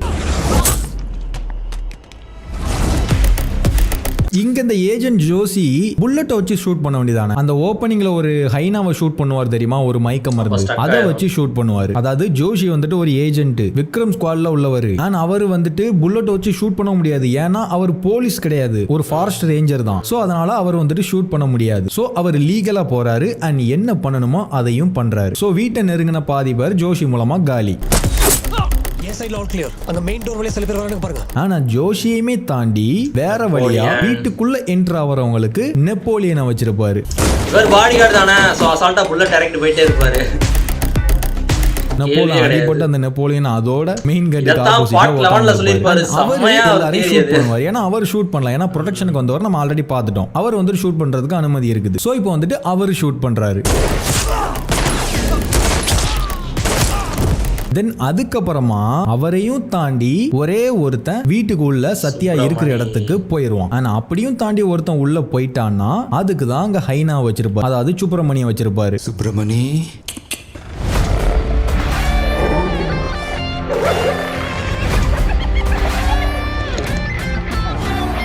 சத்யாத்தை வந்துட்டு அவர் சொல்லிட்டு தான் போயிருக்கிறாரு, இவ்வளவு ஆனோ ட்ராப் வச்சிருக்கிறேன், இதையும் தாண்டி வந்துட்டானா நீ இதை பண்ணிருன்னு சொல்லிட்டு போயிருக்கிறார். என்ன பண்ணிருன்னு சொல்லிட்டு போயிருக்காருன்னா அவங்க பார்ப்பாங்க, அதாவது ட்ராப்ஸ் எல்லாம் தாண்டி உள்ள வந்துட்டாங்களா, தென் அதுக்கப்புறமா ஜோஷியும் தாண்டி உள்ள வந்துட்டாங்களா, தென் அதுக்கப்புறமா நெப்போலியனே பார்ப்பாங்க, நெப்போலியனே தாண்டி உள்ள ஒருத்தன் வந்துட்டானா. ஆனா அதுக்கப்புறமா அவங்க ஒரு இடத்துக்குள்ள போய் டோரை ஓபன் பண்ணி விட்டுட்டு ஓரத்துல வந்து நின்றுவாங்க. அதாவது லியோ சொன்ன மாதிரி எல்லாத்துலயும் தப்பிச்சு வந்தா லாஸ்ட்ல ஹைனாட்ட மாட்டிக்கிடணும், லைக் அந்த மாதிரி. இங்க அவர் மேல வந்துட்டு ஒரு தண்ணி மாதிரியான விஷயங்களை வந்துட்டு இது பண்ணும்ல, அது என்னன்னா அது வந்துட்டு ஒரு மாதிரி இந்த கறி கழுவுன தண்ணி, லைக் அனிமல் பைட்டிங் லிக்விட் அப்படிங்கிற மாதிரி சொல்லுவாங்கல்ல, பிளட்டா கூட இருக்கலாம், லைக் அந்த மாதிரி ஒரு விஷயம் தான். ஏன்னா அவர் உள்ள வரும்போது எந்த ட்ராப்லயுமே சிக்காம எதுவுமே இல்லாம அவர் உடம்புல ரத்த வாடையே இல்லாம சேஃபா ஃப்ரெஷ்ஷா மேல வந்துருவாரு, பார்த்தாலே தெரியும். ஆனா அப்படி மேல வந்துடக்கூடாது இல்ல, ஹைனாவை ட்ரிகர் பண்ற மாதிரி, ஹைனாவை கோவப்படுத்துற மாதிரி ஒரு விஷயம் வேணும்ல. சோ அதனால இதெல்லாம் அங்க வச்சிருப்பாரு. ஆனா அவர் உள்ள வந்ததும் அவர் மேல பிளட் அதெல்லாம் ஆயிரும். அண்ட் ஹைனா வந்து அவரை முறைச்சு பார்த்து நிக்கும், ஓரளவுக்கு கோவத்தோட நின்னுகிட்டு இருக்கும். ஆனா அவர் சூ அப்படிங்கிற மாதிரி அவருடைய கையை ஸ்விங் பண்ணுவாரு. அப்போ ஹைனா மூஞ்சில அந்த பிளட் எல்லாம் விழுந்துரும், அதை லிக் பண்ணும், லிக் பண்ணி டெம்ப்ட் ஆகி கோவமாயி அவனை அட்டாக் பண்ண ஆரம்பிச்சிடும், அவனை கொன்னு போட்டுரும். அதுக்கப்புறமா அவன் கிளீனா தான் உள்ள வந்தான், அவன் உடம்புல எந்த பிளட்டுமே இல்ல. இந்த லிக்விட் வந்துட்டு வெறும் நார்மல் லிக்விட் மாதிரி தான் தெரிஞ்சது, பட் ஆனா அதுல பிளட் மிக்ஸ் ஆயிருந்திருக்குது. சோ அதனாலதான் அவருடைய அந்த டி-ஷர்ட் ஒயிட் கலர் டி-ஷர்ட் உள்ள போட்டிருக்காரு, அது ஃபுல்லா பிளட்டா இருக்குது பாருங்க. So animal biting liquid like blood மாதிரி. சீரியஸா பேசிட்டு சிரிக்கிறே நீ? நானா அது சொல்லி நான் நினைக்கிறேன். இவர் தான் ஃபர்ஸ்ட் வந்து காம்பார்ல லியோ கடஸ்டார் அப்படின்ற மாதிரி இவர் தான் தேடிக்கிட்டு இருந்தேன், அந்த கும்பல்ல எது இருக்காரா இல்லையாண்டு. ஓகே இங்க வந்துட்டாரு. நான் சொல்லியிருந்தேன்ல லியோ எதுக்காக நான் லியோ தான் அப்படின்னு டைலாக் மூலமா காட்டுறாரு ஹேரால்ட் தாஸ் கிட்ட. அதே சமயத்துல நான் லியோ இல்லப்பா அப்படிங்கிற மாதிரி லியோவாவே சொல்றாரு. அவரை ஏன் ட்ரிகர் பண்றாரு, அவருடைய ஈகோவை ஏன் சுரண்டி பாக்குறாருங்கிற மாதிரி முன்னாடி நான் பின்னாடி சொல்றேங்கிற மாதிரி சொல்லியிருந்தேன்னா, அது ஏன்னா இங்க சத்யாவை பார்த்ததும் அவங்களுடைய களத்தை திறந்து விட்டுறவா அப்படிங்கிற மாதிரி இவர் கேட்பாரு. அதாவது குணாங்கிற இவர் வந்துட்டு கேட்பாரு, முன்னாடி யார் இருக்காங்க, அவன் பொண்டாட்டியும் குழந்தையும் கழுத்தை திறந்து விட்டுறா. ஆனா அவர்கிட்ட அப்போ அதெல்லாம் பண்ண வேண்டாம்னு சொல்லிட்டு போன ஸ்பீக்கர் ஸ்பீக்கர்ல போட சொல்லிட்டு உன் பொண்டாட்டி முன்னாடி நீ லியோ தான் ஒத்துக்கோ அப்படிங்கிற மாதிரி அவங்கள கொல்லாம ஒரு ஸ்பேஸ் கொடுப்பார் இல்லையா. வேண்டாம், போனை ஸ்பீக்கர்ல போடு, மரியாதையா சொல்றேன், நீதான் லியோன்னு ஒத்துக்கோ, எல்லாரையும் விட்டுற. அதாவது அவருடைய ஈகோ, நீ இப்படி சாவக்கூடாது, உன் உண்மை எல்லாருக்கும் தெரிஞ்சிருச்சுங்கிறத தெரிஞ்சுக்கிட்டு தான் இது பண்ணணும், அவங்களும் அப்படி சாவக்கூடாது, உன்னைய பத்தி தெரிஞ்சுக்கிட்டு தான் சாவணும், அந்த ஒரு ஈகோவை வந்துட்டு இவர் யூஸ் பண்ணிக்கிட்டாரு. அதாவது ஹேராலோட ஈகோவை வந்துட்டு லியோ யூஸ் பண்ணிக்கிறாரு. இங்க லியோவுடைய மாஸ்டர் மைண்டை வந்துட்டு காட்டுறாங்க. ஓவரால் அந்த சீன் ஃபுல்லாமே அவருடைய மாஸ்டர் மைண்டை காட்டுறாங்க. ஆனா அங்கேயுமே அவர் சத்யா முன்னாடி தான் இந்த ஒரு விஷயத்த சொல்லுவாரு. சாதாரண ஆள் இல்லனே, வீடு முழுக்க டிராப் செட் பண்ணி நம்ம பசங்க அத்தனை பேரை காலி பண்ணிட்டான். அவன் எனக்கு நல்லா தெரியும், கன்ஃபார்ம் அது லியோ தானே. உன் முன்னாடி யார் இருக்காங்க? அவன் பொண்டாட்டியும் குழந்தையும். எனக்கு நல்லா தெரியும், இவ்வளோ ட்ராப் இவ்வளோ விஷயங்கள் பண்ணியிருக்கானா அவன் கண்டிப்பா லியோ தான் சொல்லுவாரு. பட் ஆனா அங்க அதை கேட்டுட்டு சத்யா அவரை சந்தேகப்பட மாட்டாங்க. என்ன சொல்லுவாங்க அங்க?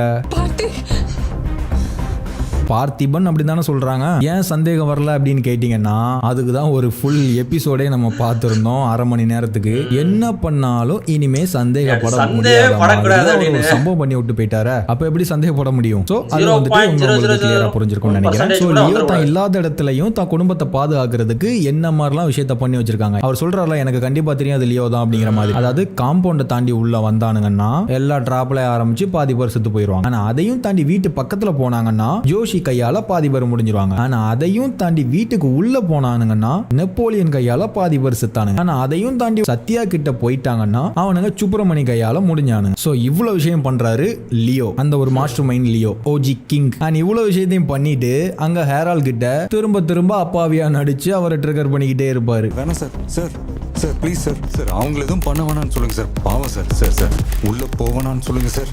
என்னங்களா சார், சார் சார் நீங்களா சொல்லுங்க சார் ப்ளீஸ் சார், அவங்கள எதுவும் பண்ண வேணாம்னு சொல்லுங்க சார் ப்ளீஸ் சார், அவங்கள உள்ள போவேனான்னு சொல்லுங்க sir please sir, please sir. அதாவது இங்க ஹேரால் வந்துட்டு நம்ம இவ்வளோ பிளான் போட்டு வச்சிருந்தோம், அவனை அங்க வர வச்சு அவன் ஃபேமிலி அங்க முடிச்சிடலாம், இப்படி லாக் பண்ணிடலாம் அப்படின்னு நம்ம பிளான் போட்டு வச்சிருந்தோம். ஆனா இவன் எல்லாத்தையும் நாசம் பண்ணிட்டானா இருந்த இடத்துல இருந்துட்டு அப்படிங்கிற மாதிரி டென்ஷன் நிக்கிறாரு. அப்போ லியோ பின்னாடி போய் நின்னுட்டு லியோவா ஒரு விஷயம் சொல்லுவாரு. நான் தான் அப்பவே சொன்னேனே சார், உங்க ஆளுங்களை உள்ள போவானா, பாவம் இல்ல சார் அவங்க. அப்போ அந்த லியோவா ஹேரால் திரும்பி பார்ப்பாரு.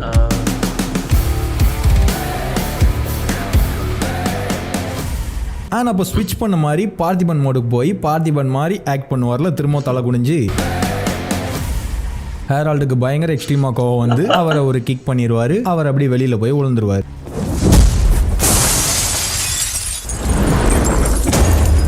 சிரிக்கிற நீ லைக் அந்த மாதிரி நடிக்கிற நீ இப்படி ஒத்துக்கிட்டே ஆகணும் அப்படிங்கிற மாதிரி அவரை கீழே தள்ளி விட்டு அவர் முதல்ல தீப்பத்தை வச்சு சுத்தி முத்துக்கு எல்லாரும் அடிப்பானுங்க, லைக் அந்த மாதிரிலாம் பண்ணுவானுங்க. ஆனா அப்போ அவர் ஷர்ட்டை ரிமூவ் பண்ணி தூக்கி போட்டுருவாரு.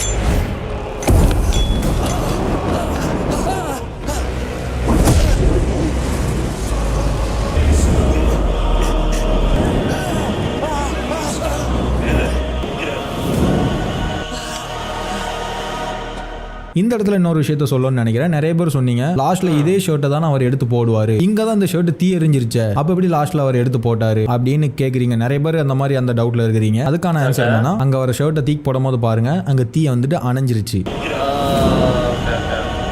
லைட்டா முதுகுல வட்டமா கரிஞ்சு தான் இருக்குது. சோ அந்த ஒரு விஷயத்தையுமே கிளைமேக்ஸ்ல காட்டும்போது அந்த கருப்பா இருக்கிறத வந்துட்டு காட்டியிருப்பாங்க. சோ வந்துட்டு அவர் சட்டையை போட்டது வந்து லாஜிக்கலா தப்பெல்லாம் கிடையாது. ஆனா அப்புறமா அந்த சிட்டு வந்துட்டு அவர் கழுத்துல கத்திய வைப்பாரு. அப்புறம் ஹேரால் அவர்கிட்ட இப்படி ஒரு விஷயம் சொல்லுவாரு, சிட்டு அவனே அவன் வாயில லியோன்னு ஒத்துக்கணும், அவன் ஒத்துக்கிட்டதுக்கு அப்புறம் கொல்லணும், அவன் ஒத்துக்கிற வரை அவனை போட்டு அடிங்க, ஆனா கொல்லக்கூடாது அப்படிங்கிற மாதிரி லியோ பிளான் படி நடக்குது பாருங்க. ஆனா அப்புறமா லியோ வந்துட்டு அவ்வளவுதான், ஃபேமிலியை செக்யூர் பண்ணியாச்சு, இனிமே நம்ம வந்த வேலையை பார்ப்போம். வந்த வேலை என்ன, இங்க இருக்கிறவனை எல்லாம் கொண்டு போட்டுட்டு இந்த இடத்த இருக்கிற இடமே தெரியாத மாதிரி அழிச்சு போட்டு போகிறது தான். சோ வந்துட்டு அதை ஸ்டார்ட் பண்றாரு, சிட்டு கிட்ட இருந்து ஸ்டார்ட் பண்றாரு.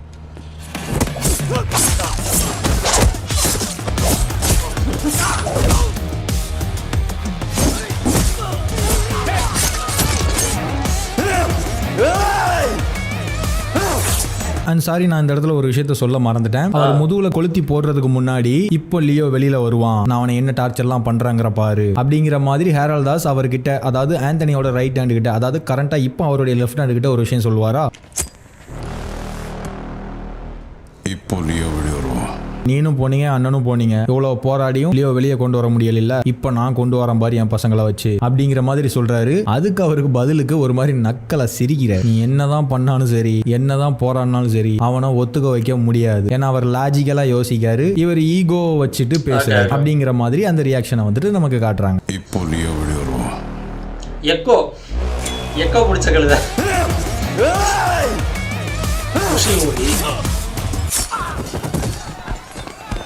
அவன் அவர் நடுவில் நின்று ஃபைட் பண்ணுறது, சுற்றி இவங்கெல்லாம் வந்துட்டு அப்படி நரி கூட்டம் மாதிரி ஹைனா கூட்டம் மாதிரி அவர் அட்டாக் பண்ணுறது. லைக் அந்த டிஸ்கவரி ஃபுட்டேஜில் லைனை சுற்றி நரி ஹைனாஸ்லாம் வந்துட்டு அட்டாக் பண்ணும்ல, ஒண்டியாலாம் நின்றுட்டு எல்லாத்தையும் ஹேண்டில் பண்ணும்ல, லைக் அந்த ஒரு விஷுவலை தான் அப்படிங்க ரீக்ரியேட் பண்ணியிருக்காங்க. ஆனால் இந்த இடத்துல அந்த ரட்டட்டா பிஜிஎமோட அந்த லியோவுடைய பிஹேவியரை வந்துட்டு இதுவரை லியோவோட இம்பாக்டை தான் ஹேரால் வந்துட்டு பார்த்துட்டு இருந்தார். லியோ அப்படி பண்ணிட்டான், அண்ணனை கொண்டுட்டான், வீட்டில் உள்ளவங்களை காலி பண்ணிட்டான், ட்ராப் செட் பண்ணிட்டான் அப்படின்னு. இப்போ அந்த லியோவுடைய அந்த ஒரு விஷுவலை பார்க்குறாரு, லியோவுடைய விஷுவலை அதை வந்துட்டு அந்த ரட்டட்டா பிஜிஎமோட நமக்கு காட்டுறாங்க. அதை பார்த்து ஹேரால் தாஸ் திணறாரு.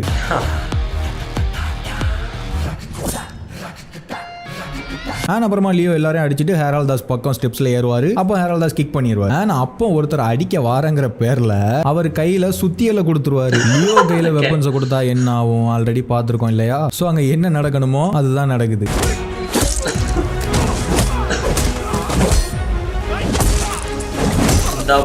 ஒருத்தரை கூட உடம்புல அடிக்க மாட்டாரு பாருங்க, மண்டை கழுத்து நெஞ்சு, அதாவது சாவடிக்கணும்னே அடிக்கிறாரு, சாவடி அடிக்கிறாரு. என்ன நினைச்சாதாங்க சிரிப்பா மாஸ் போட்டவரி.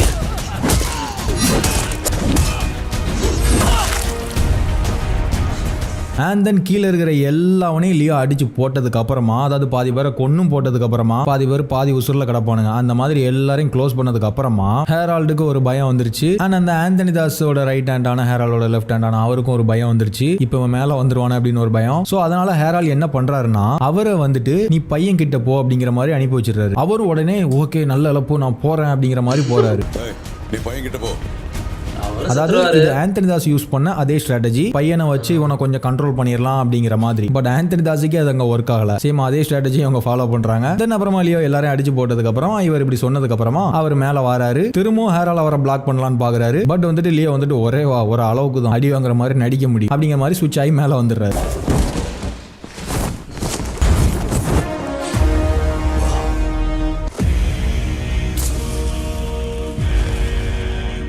இப்போ இங்க நம்ம பார்த்த மாதிரி தான் 50-60 பேர் இருந்தாங்களா, அவங்க ஒருத்தண்ட கூட அடி வாங்காம எப்படி ஆந்தனி தாஸ் கிட்ட வந்து மட்டும் அடி வாங்கினாரோ, அதாவது எதுக்கு அடி வாங்கினார் நான் காரணம் சொல்லியிருந்தேன் ஞாபகம் இருக்கா? இப்பவே சொல்லிடுறேன். ஏன்னா கிளைமேக்ஸ்ல ஒரு டைலாக் சொல்லுவாரு, வந்தேன் நான் லியோ இல்லைன்னு சொன்னேன், நம்பல, அடிச்சானுங்க, ஒரு வழியா நான் லியோ இல்லைன்னு ஒத்துக்கிட்டானுங்க, இதை தவிர வேற எதுவும் நடக்கல. சோ வந்துட்டு அந்த காரணத்துக்கு ஏத்த மாதிரி இருக்கணும்ல, இத்தனை பேர்கிட்ட அடி வாங்க ஒரு அப்பாவி அப்படிங்கிற மாதிரி எல்லா இடமும் அடி வாங்கியிருக்கணும்ல, அதுக்காக அங்க ஆந்தனி தாஸ் கிட்ட அடி வாங்கினாரு. சேம் அதே காரணத்துக்காக கீழே இருக்கிற எவன்ட்டே அடி வாங்காம எல்லாவனையும் அடிச்சு போட்டு கொண்டுட்டு மேல வந்து இவனை கொல்லத்தான் போறோம், லாஸ்ட் ஒருத்தன் தான் இருக்கான், நம்மள நாம அடிச்சுக்கிடவும் முடியாது, சோ அதனால இவன்ட்ட 2 அடி வாங்கிக்கிடுவோம் அப்படிங்கிற மாதிரி ஹேரால் கிட்ட சில அடி வாங்கி இப்போ வந்து இத்தனை கொண்டிருக்காரு. இது அந்த போலீஸ் கேஸ் இந்த ஷாட்ல நீங்க பாத்தீங்கன்னா தெரியும், அவர் வேணுனே அடி வாங்குறது தெளிவா ஹேரால் தாஸ் நிக்கிறாரு, வேணுனே வந்து தான் உடம்ப காட்டுறாரு, அவர் அடிக்கிறாரு, அந்த அடியை வாங்குறாரு. அந்த சேஸ் அப்போ நெப்போலியன் ஷூட் பண்ணது அது ஓகே. அப்படி அடிபட்டு அடிச்சு சண்டை போட்டு அப்படியே லியோ ஹேரால் தாஸ் அடிச்சு அந்த ரூம் உள்ள தள்ளுறாரு. லியோ உள்ள வராரு. அப்போ ஹேரால் தாஸ் வந்துட்டு ஒரு கத்தி எடுத்து லைட்டா லியோ ஸ்கிராச் பண்ணிடுறாரு. அப்போ அந்த கத்தியை வச்சு ஒரு டயலாக் ஒன்னு சொல்லுவாரு, ஒருவேளை ஃபேக்டரியை கொளுத்திட்டதனால தங்கச்சி. இதுல லியோவுடைய ரியாக்ஷனை பாருங்க, இவன் போதுமான அளவுக்கு அடி வாங்கியாச்சு, கோவப்படுத்தி வர விடுறான், பொண்ணு போட்டுற வேண்டியதான் அப்படிங்கிற மாதிரி அதுக்கப்புறம் அடிக்கிறாரு.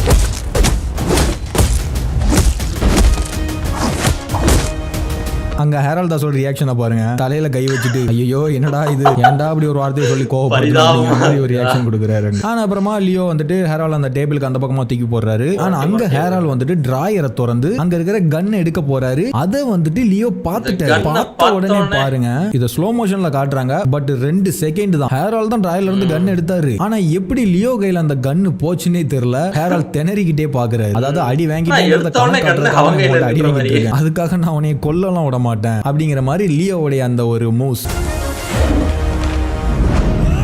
கண்ணை எடுத்தது மட்டும் தான் ஞாபகம் இருக்கு, கண்ணை அவர் கையில போச்சுன்ற மாதிரி. அந்த கண்ணை பார்த்தா எனக்கு வாக்கிங் தான் ஞாபகம் வரும். அதுல இதே மாதிரி ஒரு கன். இப்போ கன் பாயிண்ட்ல வந்து நின்ன உடனே இன்னும் ஒரு புல்லட்லாம் பேலன்ஸ் அப்படிங்கிற மாதிரி வந்து நின்ன உடனே, அதாவது ஆந்தனி தாஸுக்கும் இதை மாதிரி ஒரு நிலைமை வரும், இன்னும் ஒரு அடி தான் அதுக்கப்புறம் செத்துருவோம் அப்படிங்கிற மாதிரி ஒரு நிலைமை வரும். சேம் ஹேரால்டுக்குமே இப்போ அதே மாதிரி ஒரு நிலைமை, ஜஸ்ட் ஒரு அழுத்து தான் நம்ம சோலி முடிஞ்சிரும் அப்படிங்கிற மாதிரி ஒரு நிலைமை வந்தோடனே ஆந்தனி தாஸ் அங்க என்ன பண்ணாரோ, சொல்லு நீ தானே அதை இங்க ஹேரால் பண்ண மாட்டாரு. ஆந்தனி தாஸ் சித்தார்த்தை புடிச்சு வச்சிருந்த நம்பிக்கையில நரபலி கொடுக்கணும் அப்படிங்கிறதுக்காகவும் இவன் லியோ தானான்னு கன்ஃபார்ம் பண்ணணும் அப்படிங்கிறதுக்காக கேட்டாரு. பட் ஆனா அவர் அங்க அன்பிரடிக்டபிளா இருந்ததால கொன்னுட்டாரு. சேம் அதே மாதிரியே இங்க ஹேராலுக்கு ஒரு நிலைமை வரும்போது ஹேரால் அந்த தப்பை பண்ண மாட்டாரு. இனிமே இவன் கிட்ட ஈகோ காட்டக்கூடாது, உயிர் தான் முக்கியங்கிற மாதிரி ஒரு பிஹேவ் பண்ணுவாரு. இப்போ தெரியுது நீ லியோ இல்ல பார்த்திபன். இத பாரு, இப்ப நான் நம்புறேன். நான் தேடிட்டு இருந்த ஆளு நீ இல்ல. இதோட நிறுத்திக்கலாம். அண்ட் அதுக்கப்புறமா லியோவுடைய ரியாக்ஷன் அங்க, நான் பார்த்திபன் தான், அதை நீங்க முன்னாடியே ஒத்துருந்துருக்கணும். இப்போ நீ மாஸ்டர் மைண்டா யோசிப்ப, நம்ம ஒத்துக்கிட்டா இவன் நம்மளை உயிரோட விட்டுருவான், அதுக்கப்புறமா இவன் நம்ம பாத்துக்கலாம் அப்படின்னு ஒரு மொக்கைய ஒரு பிளான் போட்டு நீ நான் பார்த்திபன் தான் ஒத்துக்கிடுவேன், நான் உன்னைய விட்டுட்டு போகணுமா அப்படிங்கிற மாதிரி ஒரு ரியாக்ட் பண்ணுவாரு. ஹேரால் தாஸ் தன்னைத்தானே பெரிய இவன் நினைச்சுக்கிட்டு இருக்க அவன் பயந்து போய் அங்க கெஞ்சிறத பார்த்து நக்கலா ஒரு ரியாக்ட் பண்ணி சிரிப்பாரு.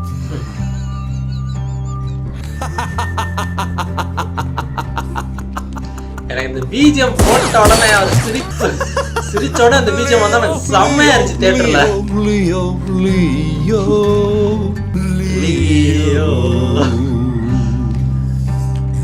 அதாவது ஹேரால் ஒத்துக்கிட சொல்றாரு, லியோவா காட்டுறாரு, ஒத்துக்கிட மாட்டாரு. ஆனா அதுக்கப்புறமா நீ லியோ இல்ல பார்த்திபன் தாங்கிற மாதிரி, அதாவது அவர் தப்பிக்கிறதுக்காக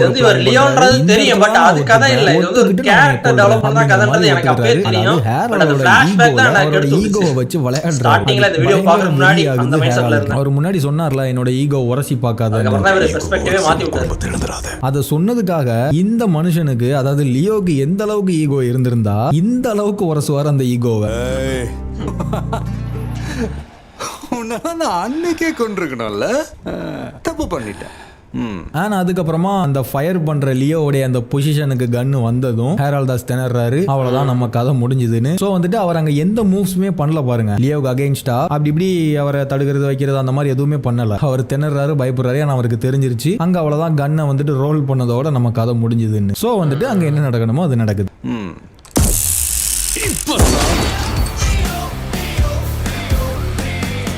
தென் வந்துட்டு இப்படி ஒரு டைலாக் சொல்லுவார்ல, உனக்கு தேவையா லியோவா பார்க்கணும், லியோவா பார்க்கணும், லியோவா பார்க்கணும், நீதானே கேட்ட, பார்த்துக்க. இதுல வந்துட்டு என்ன சொல்றாருன்னா, இதெல்லாம் உனக்கு தேவையா? அதாவது ஆந்தனி தாஸை நான் கொன்னுட்டேன், அவனை கொன்னதுக்கு அப்புறம் நீ தான் அடுத்த ராஜா. சோ அந்த ராஜ்யத்தை எடுத்துக்கிட்டு, அந்த சிம்மாசனத்தை எடுத்துக்கிட்டு பேசாம வேலையை பார்த்துட்டு போக வேண்டியதான். நீ என்ன அப்படி இல்லையோன்னு ஒத்துக்கிட மாட்டியா, நான் உன்னைய ஒத்துக்கிட வைப்பேன், இப்போ ஒத்துக்கிடுவான் பாரு அப்படின்னு சபதமெல்லாம் போட்டு ஈகோ பிடிச்சி அலைஞ்சு இப்படி செத்து போயிட்டியா எதுவுமே இல்லாம, இதெல்லாம் உனக்கு தேவையா அப்படிங்கிற மாதிரி சொல்றாரு. ஆனா அப்புறமா இவரு தான் உயிரை காப்பாத்திக்கிறதுக்காக சித்தார்த்த காலத்துல கத்திய வச்சுட்டு தன்னை பாதுகாத்துக்கிட்டு நிப்பாரு. அண்ட் லியோ அங்க போவாரு. அண்ட் அப்ப கன்னை கொஞ்சமா கீழே இறக்கி சிக்னல் கொடுப்பாரு. ஆனா அப்புறமா பாக்கெட்ல இருந்து பென் ஒன்னு எடுப்பாரு. அந்த பெண்ணை வச்சு அவரை குத்திடுவாரு அவரோட தொடையில. ஆனா அதுக்கப்புறமா லியோ அவரை ஷூட் பண்ணிடுவார்.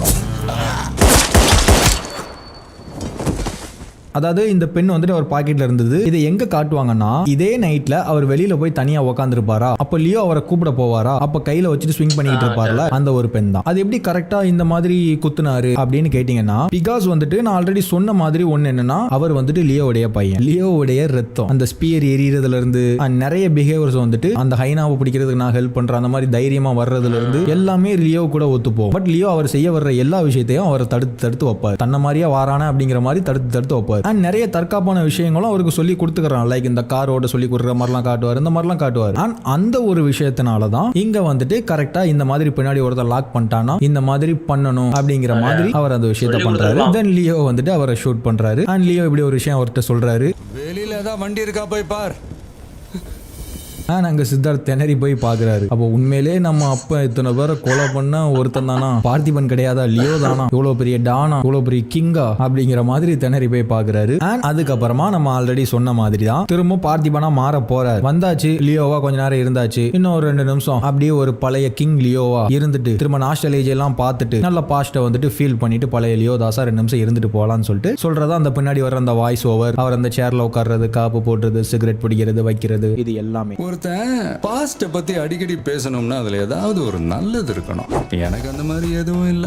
லியோ அப்படிங்கிற ஒரு ஆள் செத்தான் அப்படின்னு இந்த ஊரையும் சுத்தி இருக்கிற ஆளையும் நம்ப வைக்கணும் அப்படின்னா அதுக்கு முதல்ல நான் நம்பணும். லியோ செத்துட்டாங்கிறத நான் நம்புறேன். எப்படி இருக்கு? My life is in this town and I ain't going down. And இது சேம் அந்த ஹைனா சீக்வன்ஸ்ல இந்த ஆர்டினரி பர்சன் சாங் ஒன்று வரும். அவர் அங்க வந்துட்டு யாரும் நம்ப முடியாத ஒரு விஷயத்த பண்ணுவார். ஒரு ஹைனா வந்திருக்கு, அதை யாராலையும் ஒன்றும் பண்ண முடியல, இவர் ஒரே ஆளா அதை ஹேண்டில் பண்ணுவாரு. அங்க அந்த சிகரெட் எல்லாம் வாயில வைக்கிற சீன்ஸ்லாம் வரும், பார்த்துருப்பீங்க. இந்த மாதிரி ரக்கடா தன்னை மறந்து ஒரு மாதிரி பார்த்திபனா மறந்து இருந்துட்டு யாரா இவன் நம்ப முடியாத ஒரு விஷயத்த பண்ணியிருக்கான் அப்படின்னு தேடும் போது அந்த கிரெடிட் எடுத்துக்கிடாம நான் சாதாரணமான ஒரு ஆளுப்பா, இவ்வளவு விஷயத்த பண்ணது ஒரு சாதாரணமான ஆளுப்பா, எனக்கு எதுவும் தெரியாதுப்பா அப்படிங்கிற மாதிரி அந்த கேமரால இருந்து ஒதுங்கி மக்களோட மக்களா சாதாரண ஒரு ஆளா போற மாதிரி காட்டுவாங்க. அந்த பிளட், சிகரெட், அனிமல் ஹேண்டில் பண்றது இதெல்லாம் பண்ணிட்டு சாதாரண மனுஷன் தான்ப்பா நானும் அப்படிங்கிற மாதிரி போவார். அப்போ வந்துட்டு இந்த ஆர்டினரி பர்சன் தான் அப்படிங்கிற அந்த சாதாரண மனுஷன் தான்ங்கிற சாங் வந்துட்டு அங்க பிளேஸ் ஆயிருக்கும். சேம் அதே மாதிரி பிளேஸ் ஆகுது. திரும்பவும் இப்படிலாம் ஒரு விஷயத்த பண்ணிட்டு நான் சாதாரணமான ஒருத்தன் தான்பா அப்படிங்கிற மாதிரி சாதாரண வாழ்க்கை வாழ போறேன். திரும்ப பிளேஸ் ஆகுது. நாங்கள் அந்த D/ சிகரெட்டை பிடிச்சு பார்த்துட்டு ஒரு மாதிரி ரியாக்ட் பண்ணுவார் இல்லையா, அதாவது அந்த பிராண்டை கிரியேட் பண்ணதே அவர் தான். அதை ஆந்தனி தாஸ் அந்த காஃபி ஷாப்லேயே சொல்லியிருப்பாரு. D/25 puffs நீ உருவாக்குன ஃப்ளேவர். தன்னோட பிராண்டை ரொம்ப நாள் கழிச்சு அந்த சிகரெட் அடிச்சுட்டு நம்ம பண்ணதா அப்படிங்கிற மாதிரி ஒரு ரியாக்ட் பண்றாரு. ஸோ இப்போ இங்கே இப்படி ஒரு டைலாகு, லியோ அப்படிங்கிற ஒரு ஆள் செத்தான் அப்படின்னு இந்த ஊரையும் சுற்றி இருக்கிற ஆளையும் நம்ப வைக்கணும் அப்படின்னா அதுக்கு முதல்ல நான் நம்பணும். லியோ செத்துட்டாங்கிறத நான் நம்புறேன். இந்த ஊரையும் சுற்றி இருக்கிற ஆளையும் நம்ப வைக்கணும்னா முதல்ல நான் நம்பணும். லியோ அப்படிங்கிற ஒருத்தன் செத்துட்டான் அப்படின்னு அவர் ஃபுல்ஸாக நம்புறாரு. லியோ அப்படிங்கிற ஒருத்தவனை கொன்னாரு. நம்ம ஆல்ரெடி ஃபர்ஸ்ட் பார்ட்லேயே பார்த்துட்டோம். 20 வருஷத்துக்கு முன்னாடி லியோ அப்படிங்கிற ஒருத்தவனை கொன்னுட்டு தனக்குள்ளேயே வேற ஒரு கேரக்டரை உருவாக்கி வேற ஒரு கேரக்டராகவே தன்னை மறந்து வாழ்ந்துகிட்டு இருக்கிறாரு. மறைச்சு வாழல, அதாவது அவர் மறந்து வாழ்ந்துகிட்டு இருக்கிறாரு. இப்பதான் கொஞ்ச நாளா இவனுங்களுக்கு எல்லாம் தெரிஞ்சதுக்கு அப்புறம் மறைச்சு வாழ்ந்தாரு. ஆனா இந்த 20 வருஷமா அவர் மறந்து தான் வாழ்ந்துகிட்டு இருக்கிறாரு. தன்னை கொண்டுட்டு தான்குள்ள வேற ஒரு கேரக்டரை உருவாக்கி. ஆனா அதுக்கப்புறமா அந்த இடத்துல இன்னொரு 1000 பேர் வந்து நீதான் லியோவான்னு கேட்டா இவங்க 2 பேரை காட்டுவாங்க. அதாவது ஹிருதயராஜையும் தினேஷையும் காட்டுவாங்க. இவங்க 2 பேர் யாரு? ஒருத்தர் வந்து லியோவை தெரிஞ்சவர், ஒருத்தர் வந்து பார்த்திபனை தெரிஞ்சவர். ஒருத்தர் வந்து லியோங்கிற ஒருத்தன் செத்துட்டான்னு, உயிரோட இருக்கிற ஒருத்தன் செத்துட்டான்னு சொல்றவரு. என் கண்ணு முன்னாடி அவன் செத்து சரிஞ்ச அந்த நாள். இன்னொருத்தர் வந்துட்டு செத்து போன பார்த்திபன் தான் உயிரோட இருக்கான்னு சொல்றவரு. எப்படி இருக்கான் அவன்? கிட்டத்தட்ட 2-3 வாரம் ஆச்சு அவன் எனக்கு ஃபோன் பண்ணி. சோ லியோ செத்துட்டான்னு சொல்றதுக்கு ஒருத்தர் வேணும், பார்த்திபன் உயிரோட தான் இருக்கான்னு சொல்றதுக்கு ஒருத்தர் வேணும். சோ அதனால இவங்க 2 பேரை வச்சிருக்காரு. மிச்சம் வச்சிருக்காரு. சோ அதனால அவங்க 2 பேரை இந்த இடத்துல காட்டுறாங்க. ஆனா அதுக்கப்புறமா இப்படி ஒரு டைலாக், அதையும் மீறி என்னோட கதை தெரிஞ்சே ஆகணும்னா அடுத்த நிமிஷம் அவன் சாக போறவனா இருக்கணும், இல்ல ஆல்ரெடி செத்தவனா இருக்கணும். நான் தாண்டா லியோ தாஸ். சோ இந்த இடத்துல தான் படத்துல காட்டுறாங்க ஆந்தனி தாஸை நான் கொன்னுட்டேன். ஏன் கொன்னுட்டேன்னா என்னை பத்தி அவனுக்கு தெரியப்படுத்தினேன், தெரிஞ்சவன் உயிரோட இருக்க கூடாது, அதனால கொன்னுட்டேன். சோ சிம்பிளான கான்செப்ட் தான் லியோவோடது. நான் லியோ இல்லன்னு சொல்லுவேன், அப்படி நான் லியோ தான் உனக்கு தெரியணும்னா சொல்றேன், ஆனா அதுக்கப்புறம் நீ செத்துரு. சோ இவ்வளவுதான் லியோவோட கான்செப்ட். அண்ட் தென் அதுக்கப்புறமா அதாவது இந்த இடத்துல இந்த சீன்ல அன்கட் வெர்ஷன் ஒன்னு என் கண்ணில் பட்டுச்சு. ஃபர்ஸ்ட் அதை பாருங்களேன். சொல்லிக்கிட்டே இருக்கேன், நானும் எவ்வளவு தூரம் தான் நினைக்கிறது. ஓகே, இதான் அந்த கிரானிக்கல்ஸ். அந்த இதுல இந்த சீன் தான் இருக்கும், சுடுவார் நெப்போலியன். அதாவது இந்த இடத்துல அவர் லியோன்னு ஒத்துக்கிட்டாரு. அதாவது இந்த இடத்துல நம்ம எல்லாருக்கும் தெரிஞ்சிருக்க வேண்டியது அவர் லியோ தான். மேபி இதுக்கு முன்னாடியுமே தெரிஞ்சிருந்திருக்கலாம். எத்தனை இடத்த லோகேஷ் வந்துட்டு கட் பண்ணி எடுத்தாருன்னு தெரியல. அதாவது ஒரு 8 மாசத்துலயே படத்தை முடிச்சிட்டார்ல, அதனால அந்த குழப்பத்துல எதை வைக்கணும் எதை வைக்க கூடாது, எது சர்ப்ரைஸா இருக்கும், எது ஆடியன்ஸை யோசிச்சு பார்க்குற மாதிரி வைக்கும் அப்படிங்கிறதுனால அதுல ஏதோ தப்பு பண்ணிட்டாருன்னு நினைக்கிறேன் மேபி. ஸோ அதனால மொத்த படமும் ஸ்பாயில் ஆகி போச்சு. ஸோ இதுக்கப்புறம் எல்லாரும் என்ன சொல்ல ஆரம்பிச்சிட்டாங்கன்னா, இவன் தான் லியோன்னு தெரியுமே, இத்தனை பேரை கொல்றான், ஹேரால் கிட்ட சொல்றான், அவன் லியோன்னு தெரியுமே, அப்ப எதுக்கு இங்க வந்து இவர் நான் தான் லியோன்னு அதை சொல்லும் போது கூஸ் பம்ஸ் ஆகும் எங்களுக்கு அப்படிங்கிற மாதிரி ஒரு விஷயத்த வந்துட்டு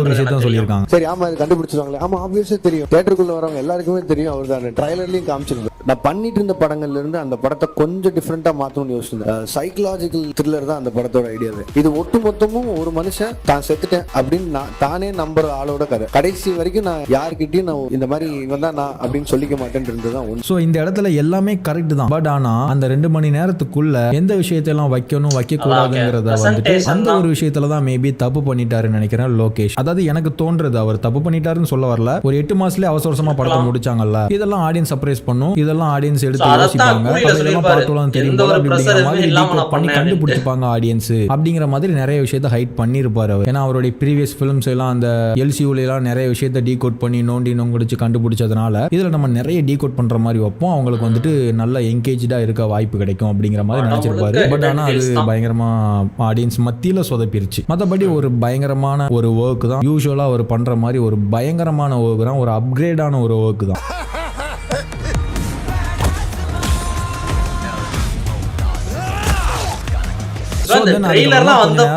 சிம்மாசனத்துல லியோ உட்கார்ந்து ஃபீல் பண்ணதுக்கு அப்புறமா வந்த வேலையை பாக்குறாரு. உள்ள எல்லாரையும் கொண்டு போட்டதுக்கு அப்புறம் வந்த வேலையை அதாவது ரீக்ரியேட் பண்ணுதாரு. ஏற்கனவே இதே இடத்துலதான் ஒரு ஃபேக்டரியை டிஸ்போஸ் பண்ணிட்டு போனோம், இப்பவும் அதே ஒரு விஷயத்த பண்றாரு. தான் பண்ண சம்பவத்தை திரும்ப ரீக்ரியேட் பண்றாரு. பட் போன வாட்டி அந்த இன்சிடென்ட்ல தானும் செத்து போயிட்டதா நம்ப வச்சுட்டு வெளியில போனாரு. சோ அது பெரிய தப்பு, படாத பாடு பட்டுட்டோம் அப்படிங்கறதுனால இந்த ரீக்ரியேஷன்ல எல்லாவனையும் கொன்னுட்டு தான் மட்டும் அந்த உண்மையோட வெளியில போறாரு. ஆனா அங்க சித்தார்த்துக்கும் அந்த விஷயம் தெரியும். சித்தார்த் வந்துட்டு அவரோட சேர்ந்து நடிக்க ஆரம்பிச்சிருவார். ஏன்னா அவருடைய ரத்தம் ஒண்ணு, அந்த உண்மையை அவர் வெளியில சொல்ல மாட்டேன்னு ஒத்துக்கிடுவாரு. பிகாஸ் அவர் ஒருவேளை ஒத்துக்கலன்னு வச்சுக்கோங்களேன், கண்டிப்பா லியோ அந்த எரிஞ்சுக்கிட்டு இருக்க ஃபேக்டரிக்குள்ள அவரை தூக்கி போட்டிருப்பாரு. பட் ஆனா அவர் வந்து அதை ஒத்துன்னு இருப்பாரு. ஏன்னா இதுக்கு முந்தின இன்சிடென்ட்லயே அவர் வீட்டுக்கு வந்து கூப்பிடுவாரு, வர மாட்டாரு, மரியாதையா வாரியா இல்லையா அப்படிங்கிற மாதிரி தான் கூப்பிடுவாரு. அவர் பயந்து வந்துருவாரு இல்லையா, சேம் அந்த ஒரு பயத்துல தான் அவரும் வந்து ஒத்துட்டு இருப்பாரு. ஆனா அவருக்கும் அது பெரிய தப்பாவும் தெரியல. ஏன்னா அவரும் ஒரு வயலண்டான ஒரு ஆளு தான், வயலண்டான ஒருத்தரோட பையன், ஒரு சிங்கத்தோட குட்டி சிங்கம் தானே, லைக் அந்த மாதிரி வச்சுக்கோங்களேன். உள்ள தூக்கி போட்டுருப்பாரா, தெரிஞ்சுக்கிட்டு இருக்க ஃபேக்டரிக்குள்ள தூக்கி போட்டுருப்பாருன்றது எனக்கு தெரியல. இது வந்து ஒரு ஹைப்போதெட்டிக்கல் கொஸ்டின் தான், பட் இருந்தாலும் எனக்கு தெரியல. ஏன்னா ஸ்குட் கேம் 3ல வந்து அந்த குழந்தைய வச்சிருப்பார்ல, வீட்டுக்கு போறதுக்கு இருந்தா போட்டுருப்பாரு தான் டைரக்டரே சொல்லிருப்பாரு. இல்லன்னு சொன்னேன், நம்பல, அடிச்சானுங்க. ஒரு வழியா நான் லியோ இல்லன்னு ஒத்துக்கிட்டானுங்க. இதை தவிர வேற எதுவும் நடக்கல. அம்மா கிட்ட சொல்ல மாட்டேன்னு சத்தியம் பண்ணேன். இவர் இதை சொன்னதுக்கு அப்புறமா அதுக்கு பதிலுக்கு சித்தார்த்தும் ஒரு டிமாண்ட் பண்ணுவாரு. அப்ப இனிமே நானும் தம் அடிச்சு அம்மா கிட்ட சொல்ல மாட்டேன், நீயும் சத்தியம் பண்ண. அதாவது லியோ மாதிரியே அவருடைய பையனும் அப்படிதான், நான் ஆல்ரெடி சொன்ன மாதிரி அப்பா அப்படின்னா பிள்ளையும் அப்படிதான், அதே ரத்தம் தான் அப்படிங்கிற மாதிரி அவரும் ஒரு விஷயம் டிமாண்ட் பண்ணுவாரு. இதுக்கு லியோ அப்பனா, அதாவது ஒரு அப்பனா, அதாவது லியோ அப்பனா, புரியுதா நான் சொல்றது? லியோ மாதிரியான ஒரு அப்பனா நான் போய் சொல்றேன் இதை பண்ண மாட்டேன்னு சத்தியம் பண்ணுன்னு கேட்டதுக்கு அவனோட மாமன் அவனே மாதிரியே அப்ப நான் பண்ணதே பண்ண மாட்டேன் நீ சத்தியம் பண்ணு, லைக் அவரே மாதிரியே அவருக்கு கம்பெனி கொடுக்குறாரு அவரோட பொய்க்கு அப்படிங்கிற மாதிரி. இப்படி ஒரு எல்லாம் தெரிஞ்ச ஒரு அப்பனா, இப்போ ஒரு ஸ்ட்ரிக்டான அப்பனா ஒரு ரியாக்ட் பண்ணுவாங்கல்ல, நான் உதாரணம் சொல்றேன். இதே மாதிரி ஒரு விஷயம் அவர் பார்த்திபனா அப்பனா இருக்கும் போது நடக்கும். வீட்டுக்கு போனது இன்னைக்கு ஸ்கூலுக்கு லேட்டா போனது அம்மா கிட்ட சொல்ல மாட்டேன்னு சத்தியம் பண்ணேன். இன்னைக்கு ஒரு நாள் ஸ்கூலுக்கு மொபைல் எடுத்துட்டு போனேன்னு அம்மா கிட்ட சொல்ல மாட்டேன், நீ சத்தியம் பண்ண. அப்போ பார்த்திபன் அப்பனா அவர் அங்க ஒரு ரியாக்ட் பண்ணுவாரு. சோ இது வந்துட்டு ஒரு ஸ்ட்ரிக்டான அப்பனா ரியாக்ட் பண்ணுவாரு. அதுக்கு சித்தார்த்தும் ஒண்ணு பண்ணுவாரு, புரிஞ்சுக்கப்பா ப்ளீஸ் பா, லைக் வந்துட்டு புரியுதுல, நான் சொல்ல வரல. அப்ப டைட்டா இருக்கான் பையன், கொஞ்சம் லூசா இருக்கான். அந்த டைட்டான அப்ப அந்த பையனை பார்த்து ரியாக்ட் பண்றான். அந்த லூசான பையன் அந்த அப்பா கிட்ட இவ்வளவு ஷிட்டா இருக்காதப்பா ப்ளீஸ் பா அப்படிங்கிற மாதிரி ஒரு ரியாக்ட் சேம். அப்படியே இங்க பார்த்தோம்னா அதே மாதிரி ஒரு சத்தியம் கேட்கிறாரு, அதுக்கு அவர் இப்படி பண்றாரு. அதுக்கான இந்த லியோ அப்பனோட ரியாக்ஷனை பாருங்க.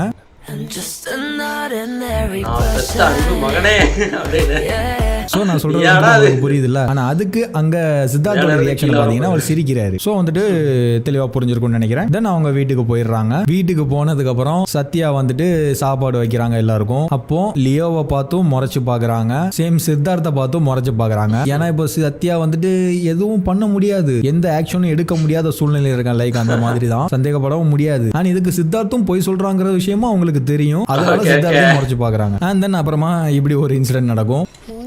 யார்ப்பா பொறாண்டி விட்டா? சுமாரி சிது போய் டிவி ஆன் பண்ண.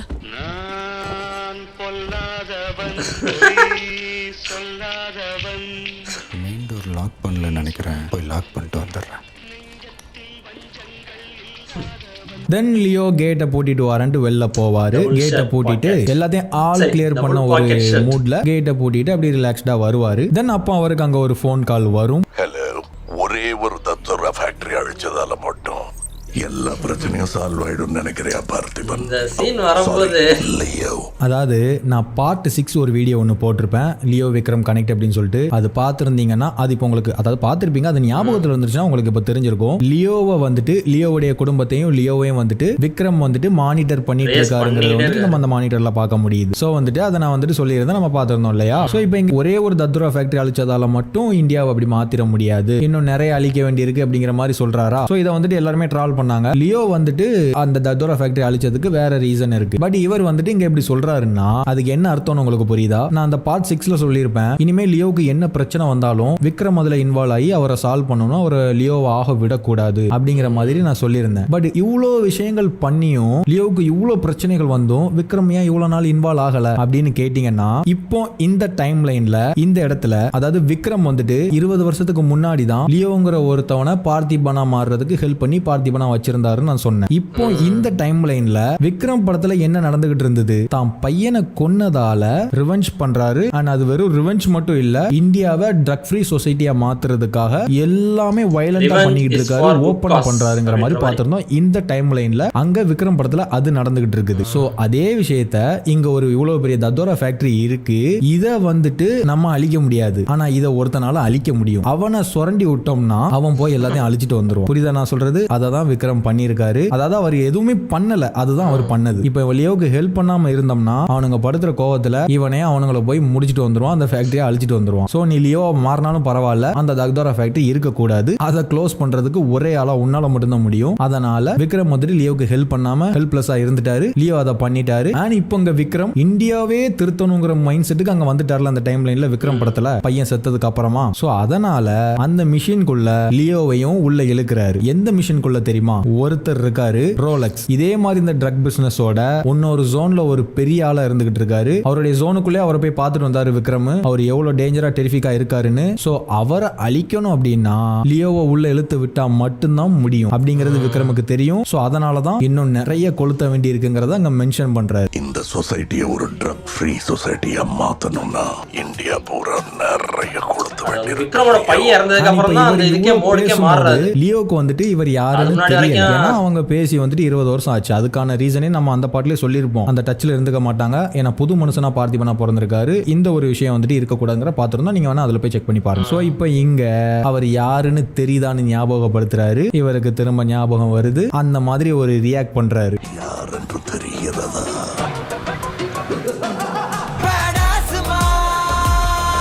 அதாவது இனிமே என்ன நடக்க போகுதுன்னா, விக்ரம் வந்துட்டு இந்தியாவை ட்ரக் ஃப்ரீ சொசைட்டியா மாத்தணும் அப்படின்னா ரோலெக்ஸை வந்து அழிக்கணும். ரோலெக்ஸை வந்து அழிக்கணும் அப்படின்னா அது லியோவால மட்டும்தான் முடியும். சோ இதுக்கப்புறம் என்ன நடக்க போகுது? நீங்க மட்டும் அவன் குறுக்க போயிடாதீங்க சார். இதுக்கப்புறம் என்ன நடக்க போகுதுங்கிறத பொறுத்து இருந்து படத்துல தான் பார்க்க முடியும். அந்த படம் வர்ற வரையும் வெயிட் பண்ணவும் வேண்டாம், என்ன நடக்க போகுதுங்கிறத நாமளும் கூட பார்க்கலாமே அப்கமிங் வீடியோஸ்ல, அதை அப்கமிங் பார்த்துக்கலாம். ஸோ இப்போ இங்க இந்த லியோ சீரியஸ் வந்துட்டு ஒரு வழியா முடிவுக்கு வருது அப்படின்னு நிறைய பேருக்கு ஒரு எண்ணம் இருக்கும். அண்ட் இந்த மாதிரி எல்சியோடைய எல்லா விஷயங்களும் கண்டிப்பா பார்க்கலாம். மற்ற ஸ்டாண்ட் அலோன் ஃபிலிம்ஸ்லாம் அந்த மாதிரி ஏதாவது படங்கள் இருந்தால் கண்டிப்பா எனக்கு சஜஸ்ட் பண்ணுங்க. அண்ட் நானும் போல் கண்டென்ட் பண்றேன், அதுலயுமே ஓட் பண்ணுங்க. இன்னும் நிறைய இன்ட்ரெஸ்டிங்கான விஷயங்களோட மீட் பண்ணலாம். அண்ட் போறதுக்கு முன்னாடி ஒரே ஒரு விஷயம், இன்னும் கொஞ்ச நாள்ல கூலி படம் ரிலீஸ் ஆக போகுது.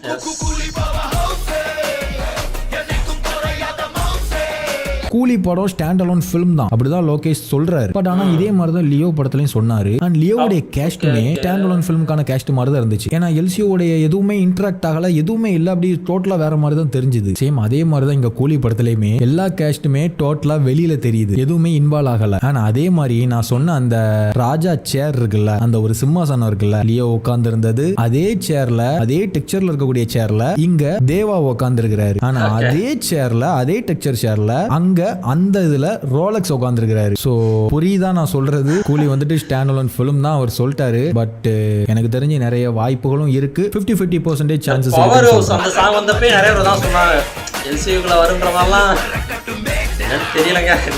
என்ன யோசிச்சு பாருங்க, இந்த ஜோன்ல இவர் ஒரு கிங், அந்த ஜோன்ல அவர் ஒரு கிங், இந்த ஜோன்ல இவர் ஒரு கிங், இப்படி இந்த எல்லா கிங்டமுக்கும் கிளாஷ் நடந்தா அந்த வார் எப்படி இருக்கும்? அந்த வார்ல யார் வின் பண்ணுவா? பெங்களூர்ல நீ எனக்கு ஒரு வேலை செஞ்சு கொடுக்கணும், செஞ்சு கொடுத்தா இனி பம்பாய் முடிந்தது. ஓகே, அப்ப பட் இந்த கூலி மூவி வந்து ட்ரக் கிடையாது, இந்த மாதிரி முடிச்சிடலாமா இல்லீகல் முடிஞ்சா ஸ்மகிள் பண்ணி கொண்டு வராங்க கண்டெய்னர் வழியாக நிறையா gold related watches, gold watches தான் நினைக்கிறேன். அந்த இன்டர்வியூலேயே சொல்லியிருப்பார் லோகேஷ் வந்து நிறைய கோல்டு வாட்சஸ்லாம் ஸ்மகிள் பண்ணி கொண்டு வராங்க. ஸோ அதான் ஒரு செயின் மாதிரி கிரியேட் பண்ணி பா தெரியல. இது வீடியோ முடிய போகுது, சீரியஸ் முடிச்சானே ஒரு கன்ஃபியூஷன்லேயே முடித்த மாதிரி இருக்குல்ல. இன்னுமே நிறையா அப்கமிங் வீடியோஸில் வந்து இன்ட்ரெஸ்டிங்கான விஷயங்கள் பேசலாம்னு தான் சொல்லியிருக்காரு. பட் ஒரு லியோ மட்டும் வச்சு ஃபோக்கஸ் பண்ணி இந்த வீடியோவும் பண்ண மாட்டாருன்னு தோணுது. மேபி இந்த எல்சியூ சம்மந்தமாக நிறையா தியரிஸ்லாம் சொல்ல வாய்ப்பு இருக்குது. நம்ம பென்ஸ் வரப்போகுது, கைதி 2 இருக்குது, அடிச்சு நாவத்த போகிறாரு. சும்மா பயங்கரமாக டிக் அவுட் பண்ணுறாருங்க இந்த சீரியஸு. எப்படி ஆரம்பிச்சிச்சு எப்படி முடிஞ்சுன்னே தெரியல, பயங்கரமாக போச்சு இந்த சீரீஸ். அதான் இந்த மூவி வந்துட்டு ஒரு கேரக்டர் டெவலப்மெண்ட்டாக தான் இருந்துச்சு. விஜய் அவர் வந்து ஒரு ஐடென்டிட்டியை மறந்து ஓகேவா, இவர் சொல்கிறவா சொல்லணும்னா அதான் உண்மை கூட. என்ன மறந்துட்டார் கம்ப்ளீட்டாக, அந்த லியோன்ற ஒருத்தனை மறந்துட்டு தான் வாழ்ந்துட்டு இருக்கார். ஸோ அதை மறந்துட்டு வாழும்போது அவனுக்குள்ளே எப்படி மாற்றங்கள், ஸோ அவனை சுற்றி உள்ள விஷயங்கள், ஸோ அதைத்தான் அந்த படம் ஆக்கியிருக்காரே தவிர இது என்ன இது லியோன் தான் எனக்கு தெரியுமே, நான் எனக்கு எதுக்கு கூஸ்பம்ஸ் வரணும் அப்படின்னு கேட்டிங்கன்னா அது கிடையாது. அதை உங்களை பண்ண வைக்கின்றதே அவர் அந்த இன்டென்ஷன் கிடையாது. எனக்கு அது படம் பார்க்கும்போதே தெரிஞ்சு ஃபஸ்ட்டு செகண்ட் ஷோ பார்த்தேன்னு நினைக்கிறேன். அப்போ எனக்கு தெரிஞ்சு இது அந்த இன்டென்ஷனில் பண்ண படம் கிடையாதுன்றது நல்லாவே தெரிஞ்சு. பட் அந்த ஃப்ளாஷ்பேக் அந்த ஃபேக்கானது விஷயங்கள்லாம் சொன்னார்ல, ஸோ அந்த இது கொஞ்சம் தான், அந்த விஷயம் மட்டும் தான் எனக்கு அப்போது ஒரு மாதிரி இருந்துச்சு, என்ன அது அப்படின்ற மாதிரி இருந்துச்சு படம் பார்க்கும்போது. பட் ஒன்ஸ் நான் பாட்காஸ்ட் தமிழன் கூட அவர் கூட பழக ஆரம்பிச்சதுக்கப்புறம் வீடியோஸ் மூலமாக இப்போ தான் தெரியுது, ஓகே இப்படிலாம் இருக்குது அப்படின்றது கம்ப்ளீட்டாக மாற்றிட்டாருங்க. இப்போ என்ன மாதிரி எத்தனை நேரத்தை மாற்றிருப்பாருன்ற யோசிச்சு பாருங்களேன். ஏதாச்சும் இது லியோ படத்தை இப்போ தான் கொஞ்சம் பண்ணிகிட்டு இருக்காங்க செலிப்ரேட்ன்றதை விட, ஓ ஆமல்ல அப்படின்ற மாதிரி அப்போ பார்த்தா இப்படி பார்த்தோம், இப்போ வந்து இப்படி பார்க்குறோம் அப்படின்ற மாதிரி. ஸோ அந்த ஒரு விஷயம் வந்து மைண்டில் ஓடிட்டு இருக்குது. பின்னாடி இருந்து பார்க்கும்போது முடின்றது எனக்கு நல்லாவே தெரிஞ்சு பார்க்கும்போதுன்னா முடி மாதிரி இருக்குது, என்ன மாஸ்க் போட்டிருக்க மாதிரி, கவர் முகத்தில் வந்து ஒரு கவர் போட்டிருக்காங்க, தலைக்கு ஒரு கவர் போட்டிருக்கான்ற மாதிரி சொல்கிறாரு. என்ன புரியலை எனக்கு. ஆடியன்ஸ் வந்து அப்படி கேட்டிருக்காங்க போல் கமெண்ட்ஸில், கவர் போட்டிருக்கவர் யார் அப்படின்ட்டு. எனக்கு அப்படி தெரியவில்லை, என்ன முடி மாதிரி தானே இருக்குது. பார்த்தா அதான் அவரும் சொல்கிறாரு முடிதான் அப்படின்ட்டு. இதை போய் கவர்ன்றீங்க. அவர் சொல்லும் போதே நான் மூஞ்சி மறைச்சிக்கிட்டு இருக்க ஒரு ஆள் அப்படின்ற மாதிரிலாம் சொன்னார்ல. சொன்னோம் ஓகே, முன்னாடி முகம் இருக்குது, பின்னாடி தானே காமிக்கிறாங்க, ஸோ அதனால் அப்படி சொல்கிறாரு போல நினச்சேன். பார்த்தா ஒரிஜினலாகவே கவர் போட்டிருக்குன்ற மாதிரி தான் நீங்கள் கமெண்ட்டே பண்ணியிருக்கீங்க போல ஒரு சில பேர். பா ஓகே, லியோ ஒரு வேலையாக முடிஞ்சு முடியலை. அதான் தமிழில் லியோஸ் நாட் ஃபைனல் டெஸ்டினேஷன்ற மாதிரி தமிழில் வச்சுருந்தார். But Leo's final destination title வச்சுருந்தார். ஸோ அதான் லியோவோட ரெண்டுக்கு என்ன வித்தியாசம், லாஸ்ட் அண்ட் ஃபைனலுக்கு. அதான் இன்னும் வேறு தியரிஸில் லியோ உள்ளே கொண்டு வரலாம். பட் லியோ மட்டும் கான்சென்ட்ரேட் பண்ணி ஒரு வீடியோவாக அது பண்ண மாட்டான்னு தோணுது. ஒரு வழியாக முடிஞ்சிச்சு இந்த சீரியஸு. இது நான் டிஸ்கிரிப்ஷன் மறக்காம தரேன், ஃபஸ்ட்லேருந்து ஃபாலோ பண்ணிட்டு வாங்களேன், சூப்பராக இருக்குது, பயங்கரமாக போச்சு. மறுபடியும் பிக் தேங்க்ஸ் டு பாட்காஸ்ட் தமிழன். அவரை ரெகக்னைஸ் பண்ணி ஒரு பெரிய ஒரு டைரக்டர் சொல்கிறாரு. ஸோ அதில் நம்மளும் ஜாயின் பண்ணிக்கிறோம்ல. ஸோ அந்த தான் இன்னுமே அது ஒரு செம்ம சர்ப்ரைஸாக இருந்துச்சு எனக்கு பார்க்கும்போது. சந்தோஷமாக, அதுவும் காலங்காத்தில் இருந்துச்சு, தூக்கத்தில் இருந்துச்சு பார்த்துட்டு இருந்தேன் ஃபோனு. அப்போ அந்த வீடியோ எனக்கு வந்துருந்து பிரதர் சென்ட் பண்ணியிருந்தாரு. ஸோ அதை போய் செக் பண்ணி பார்க்குறேன், எனக்கு அப்படி இருந்துச்சு அந்த மொமெண்ட்டு. ஓகே முடிச்சுக்கலாம். தேங்க்ஸ் ஃபார் வாட்சிங். இந்த video like share comment and subscribe பண்ண அப்புறம் வரேன்.